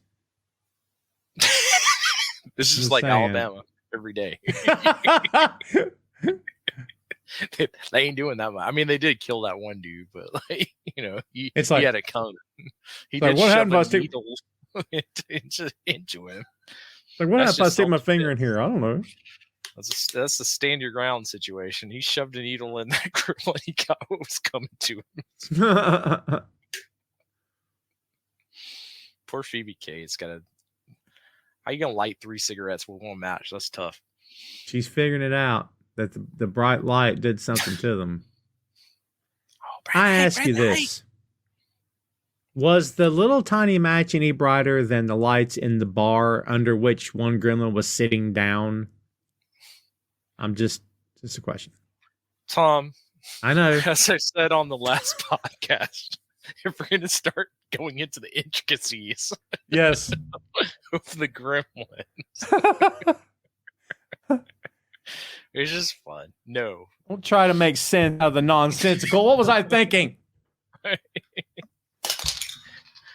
Because if you're going to do that, then it's like, how are they allowed to walk around in the day? Like the sun should be a natural. That's yeah. If you're marking the podcast, the VW Bug just pulled up to the bar and she just smacked the gremlin in the face. She's opening the door and she's heading out into the waiting arms of Billy the Idiot, who's going to drive his dumb car. You gotta stop calling Billy. You're just mad because he's with Phoebe Cates and you aren't. That's not untrue. However, he's still an idiot. How's he? He hasn't done anything that dumb. Like, I mean, I get he's a little dumb, but like intentionally wetting the mogwai, walking away from the pods and going, I don't know where they are. Ugh. Oh my God, I would hate to watch comic book movies with you then. Because, like, Jesus Christ. You talk about Billy being dumb.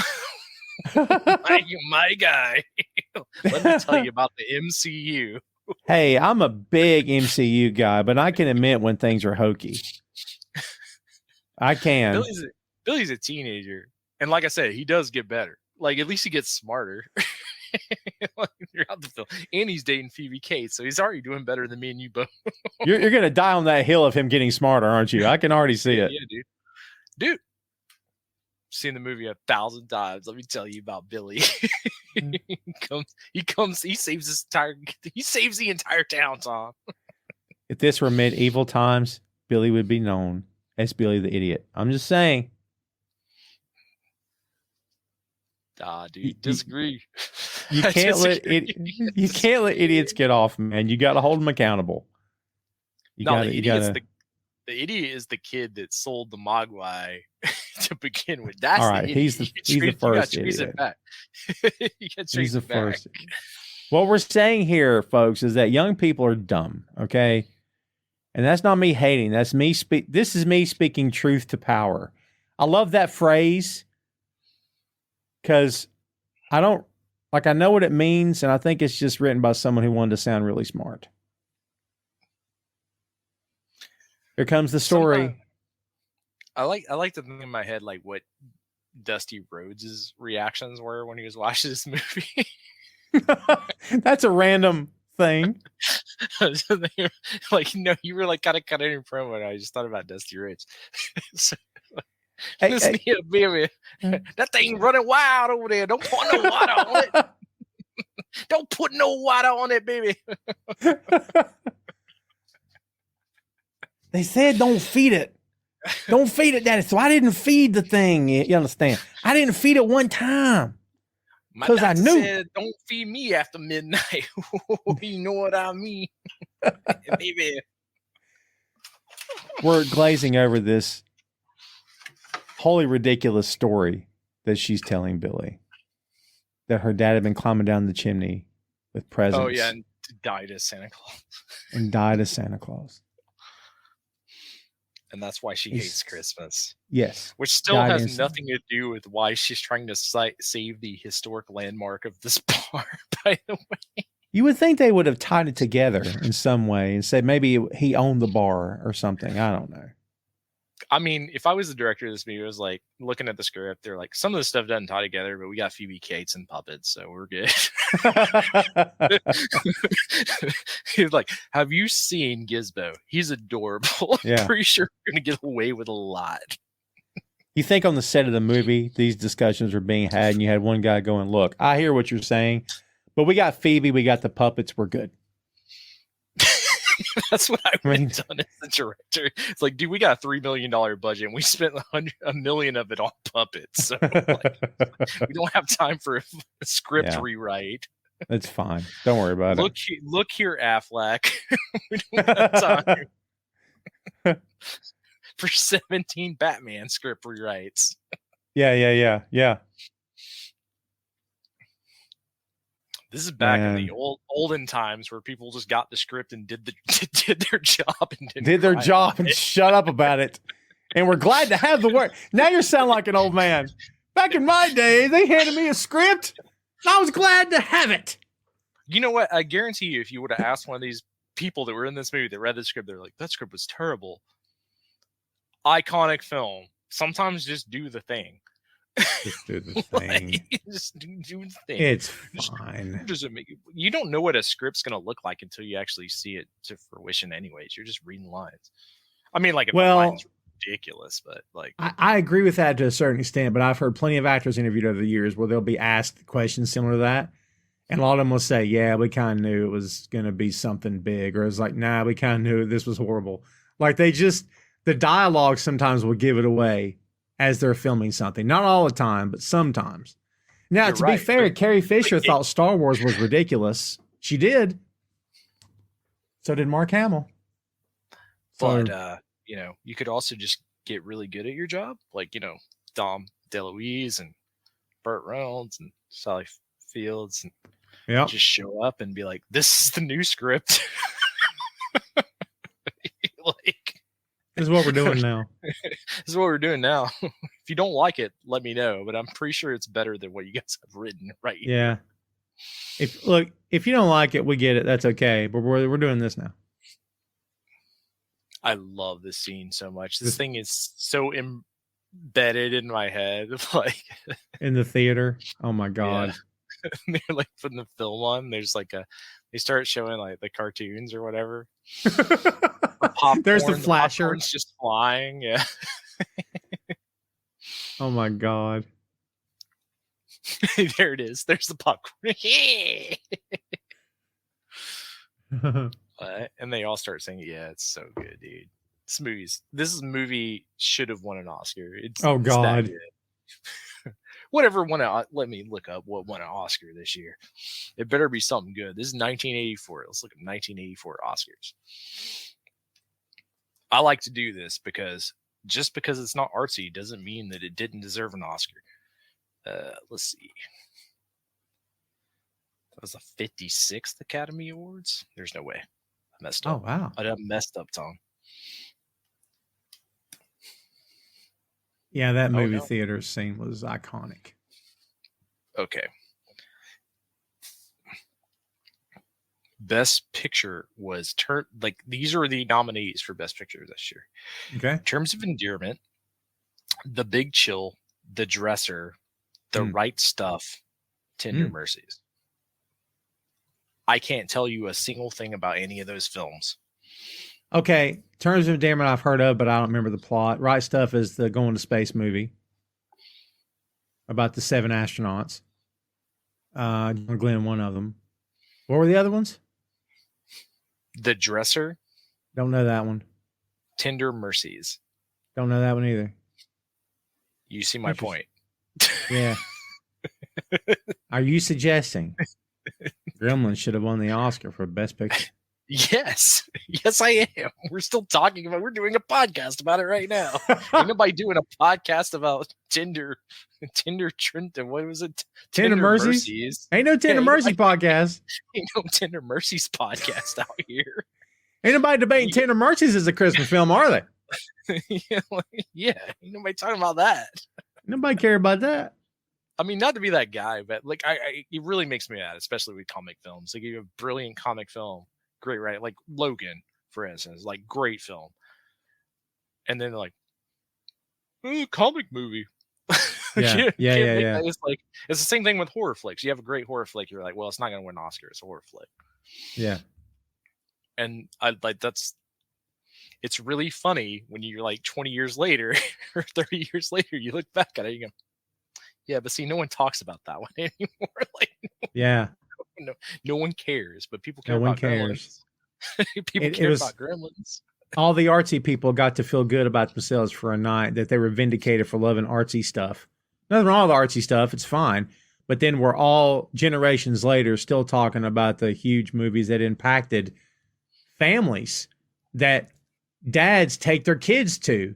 Their kids will take their kids to. It's a generational affair, you know? So let me ask you this, because I don't remember like hardly any of this film. They lured them, or they got them all to this theater. They're going to set it on fire. Right. I can't remember. Bastards, but with Gremlins. Right. But I mean, listen, that's a long time to burn, right? So Billy the Idiot said, I'm going to take this cloth and I'm going to light it on fire, and I'm going to hope. There it goes. What was it he blew up again?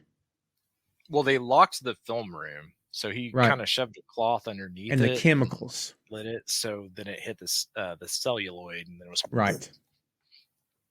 Because that was, as they say in Inglourious Basterds, which you used to not be able to carry these on a train because they're so flammable. We just saw product placement with Three Musketeers bar. I'm just saying. Stripe had a bunch of candy.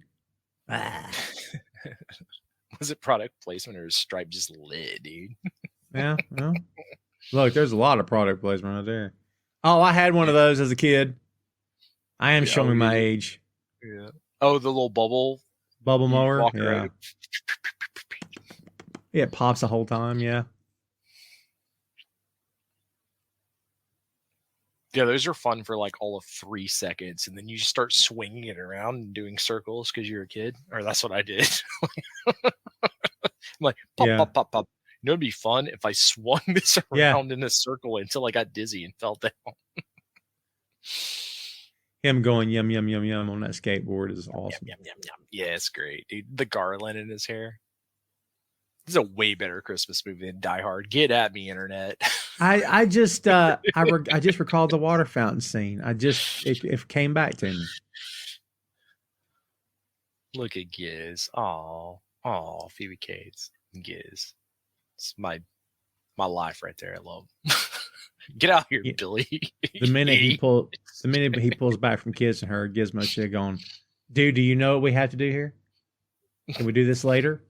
Like, you know, there's a lot to be done here, Billy the Idiot. Let's go. Nah, dude, Giz self-preservation. He's like, dude, Spike's still out there, my guy. We got to take care of this. If you're Gizmo, are you upset that they brought you? Like, yeah, dude, you're like, I tried to tell you guys. Should I even be here? He's like hiding and like being like, I don't know about this. No one's listening to it. Like, they should have got him a speaking spell. Gizmo was obviously very intelligent. He could have figured out how to be like bad on the speaking spell. You know? We just saw Stripe on the camera feed there, kids. I so miss this 80s trope of like, if you're in an electronics store, they have a camera like set up. So it shows up on like 8,000 CRT monitors as you walk by. I miss that. Important. It's obviously important. I heard this is what the Beatles recorded their first album on, that mixer there. Oh, well. It's possible. Look at those old toys, man. I see the speaking spell, like you said, or the what That's they call the robot I was talking about, the one that just went around. I had one of those. You put wheel on top of his head, and it was smoke. Sick, dude. There's E.T. I love how they showed the E.T. and the stuffed animals. Nice little nod, and then of course he's behind the E.T. Nice little nod as well. Succotash. Yep. Wait, was that Sylvester that did Suffer and Succotash? Or That was Roman Reigns, but it was also Sylvester the cat. Yeah, also he will listen. He'll never live that down. I don't care what anybody says.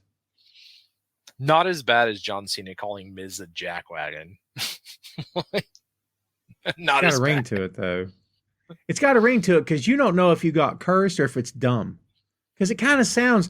What was it? George Carlin's thing about words is like it kind of has a like a little giggle. You don't know if it's a curse word or not. Yeah. Yeah. So like if you call someone a son of a biscuit eater, they're like, yeah. It's got that crunch to it. My grandma always said, if you thought about cursing, you cursed. So if you substitute a word, you might as well just said it. Might as well just say it. And I'm like, all right, Mom, if that's the case, well, check this out. You just start talking. Yeah. And they're like, oh, you're going to get in trouble the same amount. I'm just letting you know. Don't do that. Don't do that, Junior. Yeah. Yeah, God's listening to everything you say. I was like, man, I'm so glad that he did not watch me play Sonic last night. Hopefully he was busy. God's playing it too. He knows. He gets it. There's That's the movie I want, where God like whole sends a controller through a wall, playing like Dark Souls. He's like, I've had enough. Never again. Oh, the bright lights are coming. The sun has come up on the sleepy town of Kingston Falls, where a horde of mischievous demonic gremlins have wreaked havoc, plunging the town into utter chaos and mayhem. I do want to give a little bit of props to Neko, the toy company. They have done some really great scale models from this movie with all of the various, like the little crossbow and stuff. Like if you're into collectibles, they do really good work over there. They're expensive, that being said. So Billy's out of breath. Yeah, dude. Well, he works at a bank, dude.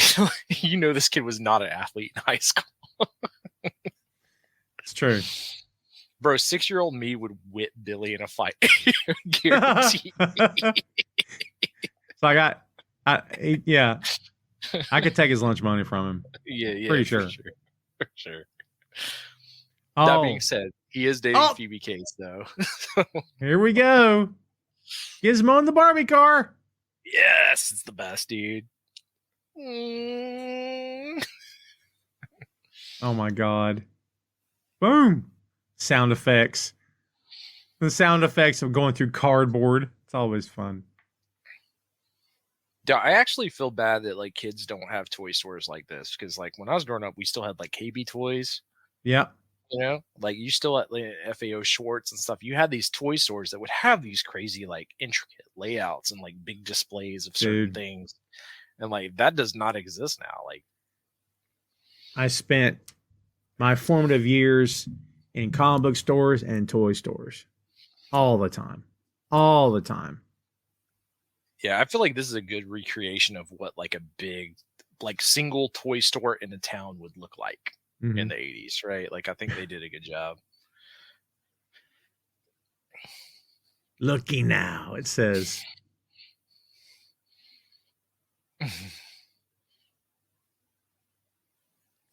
And a gun. So yeah, I like that they just sell guns at the toy store. But like, I was just gonna say, is this a hardware store or a toy store? Dude, hashtag America. Yeah.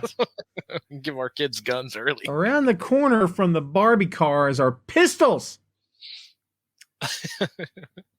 Maybe it's like a BB gun. Dude, I had a BB gun when I was like 6, so don't shoot your eye out, kid. Dude, when I was a kid, all of our toy guns looked like the real guns. Because I remembered when they introduced the red plastic tips to the weapons. Because they were trying to differentiate them because, kids were getting killed because we shouldn't have had plastic guns that look like real guns to begin with, but we thought it was awesome. Yeah, my first BB gun definitely did not have a red tip on it. I mean, like classic Red Ryder, I can't remember there being a red tip on that. Also, I saw Terminator 2, so I just walked around trying to like do the flick thing, like the shotgun. Oh, I had one. Yeah, I had one of those. My wrist was really strong when I was like 7 years old because I'm like, yeah. The one I had was not made to do that. So every time I flipped it around, it cramped my hand and pinched it, and it hurt, but I didn't care because it was just like, this is the greatest thing ever. You're like, because Terminator 2 Judgment Day. That's what I was doing. Yeah. I don't care. It did it. I'm Terminator 2. A little bit of pain's worth it because I look so cool. I love that movie so much that when I went to go get my haircut as a kid, I was like, I want the Schwarzenegger. So there's like photos of me with like the same haircut. Man. By the way, T1 and T2 are in the archives, children. So yeah, we gotta do that T3 episode. Oh yeah, no. They didn't make a T3. I don't know what you're talking about. Phil, Lindsay, and I. Shout out to Phil. RoboCop. We have not done RoboCop. We should do RoboCop, especially on the cusp of that game. The game is really great, by the way. Anyone I'm out down here for RoboCop. Video games, the new RoboCop video game is phenomenal. It's after the events of Terminator, or between, not the Terminator, RoboCop 1 and RoboCop 2. It's in between. Oh, it's a great game. I'd like to play it. If you like campaigns and first-person shooters, right? So like you've been looking for that Halo in your life that they don't really give you anymore. It has that, but it also has detective stuff. And Peter Sellers is the voice of RoboCop, and it's great. You mean Peter Weller? Peter Weller, yeah. Peter Sellers would have been hilarious. That would, Pink Panther would have been. In fact, now I want that game. Yes, but yeah, no, he's the original voice of RoboCop is the RoboCop. It's great. It's great. It's a phenomenal game. Dead or alive, you're coming with me. So we just missed the horrific end of Stripe. Stripe is no more. He has ceased to be. Well, never mind. He's back. Yeah, I was like, well. But now Stripe is no more. He has expired. He has ceased to be. I want to know what went into making that puppet, like, that deflates, like, kind of awesome. It's really cool. I wonder what all went into that, like how they did that. That looks so good. I mean, not good, but like good, disgusting, but awesome. Yikes. That's fun. Also, no dogs were harmed in the filming of this movie. There you go. Gremlins, however, were harmed during the film of this movie. And there's Billy. After this town has been destroyed, Billy the idiot on the couch with his father, the bigger idiot.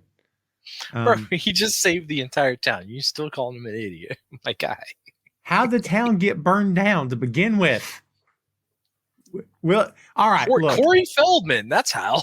Corey Feldman spilled water all over that one. It's either going to be Billy the idiot or William the doofus. You make your pick, and I'll call him that. But it's all Rand's fault. Uh-oh. Honey, this here is the fellow what done sold me that thing in the box.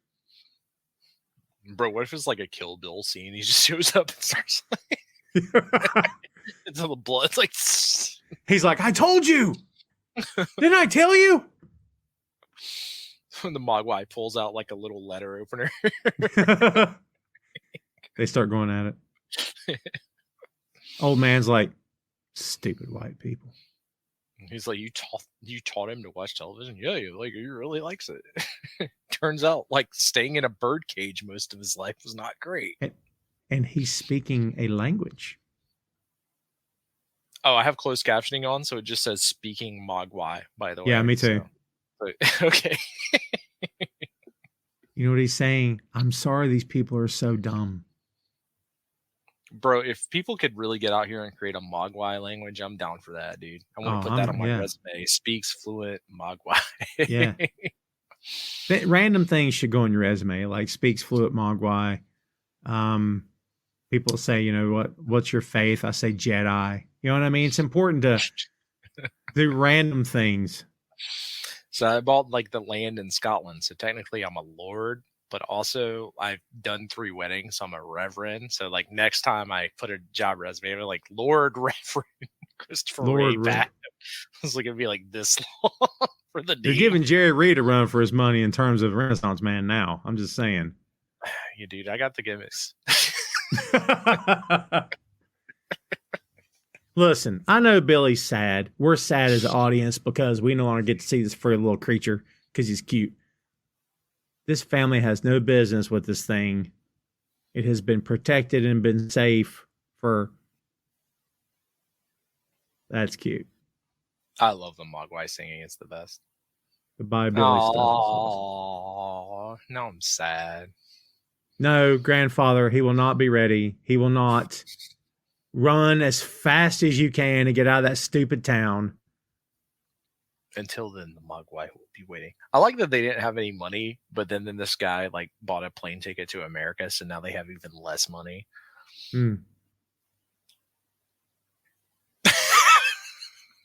God, he's getting the smokeless ashtray.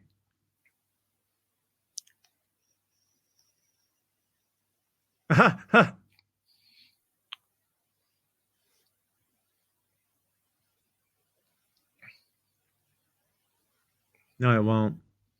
He should have sold him that Keurig. That would have been... Yeah, bro. God, his stuff. I cannot believe we stumbled across a massive find today, or I did, about how these inventions came to pass later in life. Yep. There's William the Doofus. I have one problem with like, so when they do these movies and there's like, he's the inventor, right? Oh, that's a real town. Let's acknowledge the real town he's walking out of. Yeah, clearly, dude. Not definitely. Not a Thomas Kincaid painting. Let's just make it clear. That's exactly what this town looks like after the Gremlins ran through it. Yeah. Should there be flames in the background? You know what I mean? That'd be amazing. They just did this and then just like CGI'd flames. We're talking the George Lucas cut of this film. Is it trying to play Goonies for you next? I mean, maybe. I don't know. It is for me. No, it hasn't hit. They're probably by the way, like that much. So I love Goonies. Never done Goonies on the show. I will do Goonies with you as a observer of not liking Goonies. So no, we can't do that. We either had to do excellent stuff here, or stuff that, like when we did the DC stuff, we just wanted to do it and go, oh my God, this is so bad, right? But like, not stuff that's horrible. Well, Goonies isn't horror. Goonies isn't horrible. It's just not like my iconic childhood movie. It is like for me. Holy Lord. Mine would be like Sandlot. Like I would take a Sandlot over Goonies like if you're talking about like the coming of age child stories, I would take Sandlot over Goonies. See, there's some difference in our age. So Sandlot came along later for me at a time when I wouldn't have cared about it. Do you know what I mean? Like my sister would have cared about Sandlot, but not me. You know what I mean? So no, yeah. Well, kids, guess what? There's your Christmas episode. The movie has done. If you're still watching the movie, well, you didn't listen to the time cues too well, did you? Because we're done. So, shout out to Gaffer Norman Harris. You taped the floor real good, my guy. Oh, look, it's the stagehands that keep the production going. We just be honest with you. It totally is. I am not. It is. It really is. I've been on sets. The demanding director that has to have coffee and they have to have bagels. And I mean, who's going to feed these people? You know what I mean? Like, yeah, it's the little people. You know, we the negative cutter, Donna Bassett. Very important to the Gremlins. Are you still watching the credits? You're still watching the credits. Thought we were doing a watch along. We're going to the end, aren't we? I was waiting to. What are we doing? I thought we were doing the whole thing. You know, Do You Hear What I Hear by Johnny Mathis. That was a yeah. It's like whose line is it anyway when they're always told to read the credits as the show's going off the air? Footage from Snow White and the Seven Dwarfs.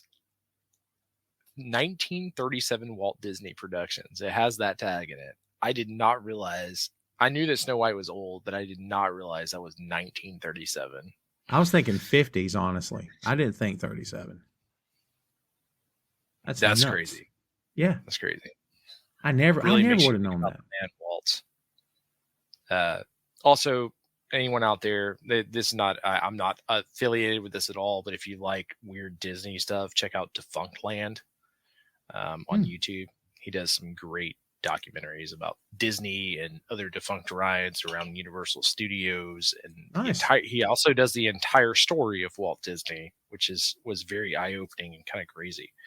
This man tried to create his own country inside of the United States, essentially. Yeah. Was it? What was the Family Guy when Peter tried to? What they call it? Pretoria or something? Am I remembering correctly? Yeah. Oh, that's funny. Every time I think about Peter doing something like that, I think of the left foot, right foot. Randy Newman. Go to take a bite of the apple. Takes another look at Randy. The bit when Peter falls down and hits his knee and then sells it for like 9 minutes. Yeah, dude, that is classic. It's classic. It's funny. Now we're going to talk about Family Guy. So everybody just hold on. No. I recently watched, I'm not caught up completely on the last like 3 years, I guess, but I had watched everything up until there during COVID, like while I was working and stuff.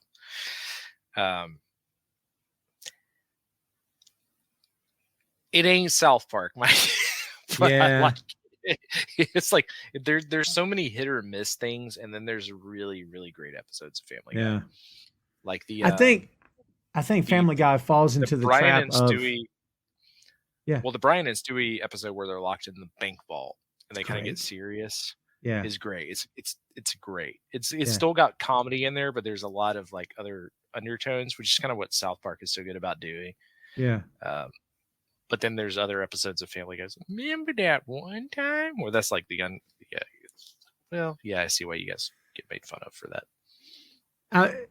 What I was going to say was that this show, in my opinion, fell into the trap of it's become self-aware.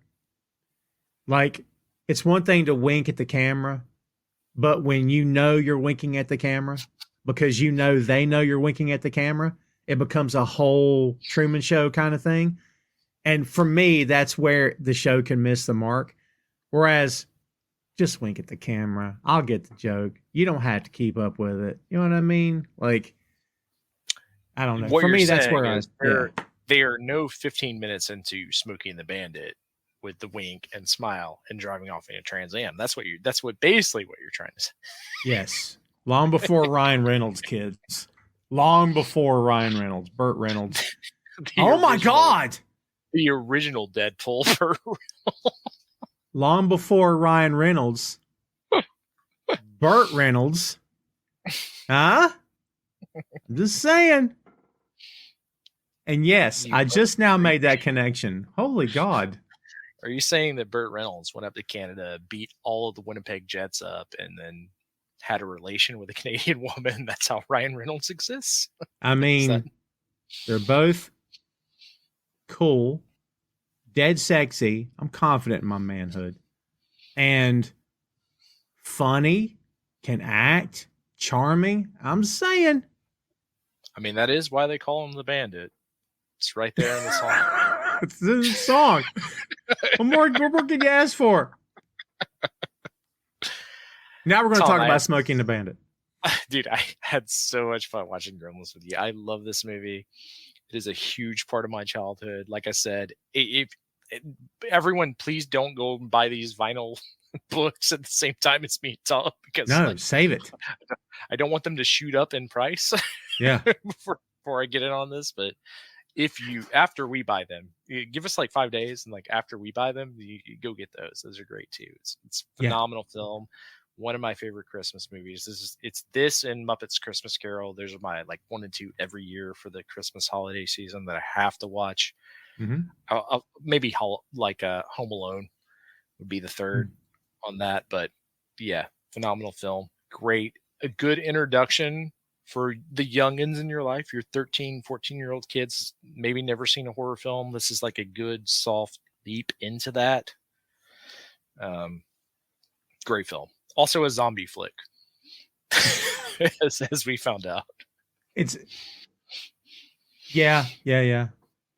I'm trying to name it something other than that, but I don't really have a word, like an infected, but it's a zombie. Yeah, you're right. Is that your last word, by the way? It's my last word. If you want to talk to me on Twitter or Facebook, or Twitter, it's or X, it's at Chris R. Patton on Facebook. Instagram, Christopher.R.Patton. There's some stuff on SoundCloud. If you Google me, you'll find it. And there's an Easter egg in one of the Tom shows. We won't tell you which one. No, you can figure it out. Well, kids, there you have it. There's the Christmas episode of the 6M podcast, or shall we say, holiday episode of the 6M podcast. As we take it home, Merry Christmas, Happy Hanukkah, Happy Kwanzaa. Have a great one if you celebrate it. If you don't celebrate it, have a great week. Have a great month. Everybody take care of yourselves. Be safe out there. Celebrate, don't celebrate, up to you. And please stay tuned for more. Thanks for supporting the show. We very much appreciate it. And we will see you soon. But for now, that is Gremlins. Hey, thanks for listening to the show. Check out our social media on Twitter, Facebook, and Instagram at 6M Podcast. We'll see you next time.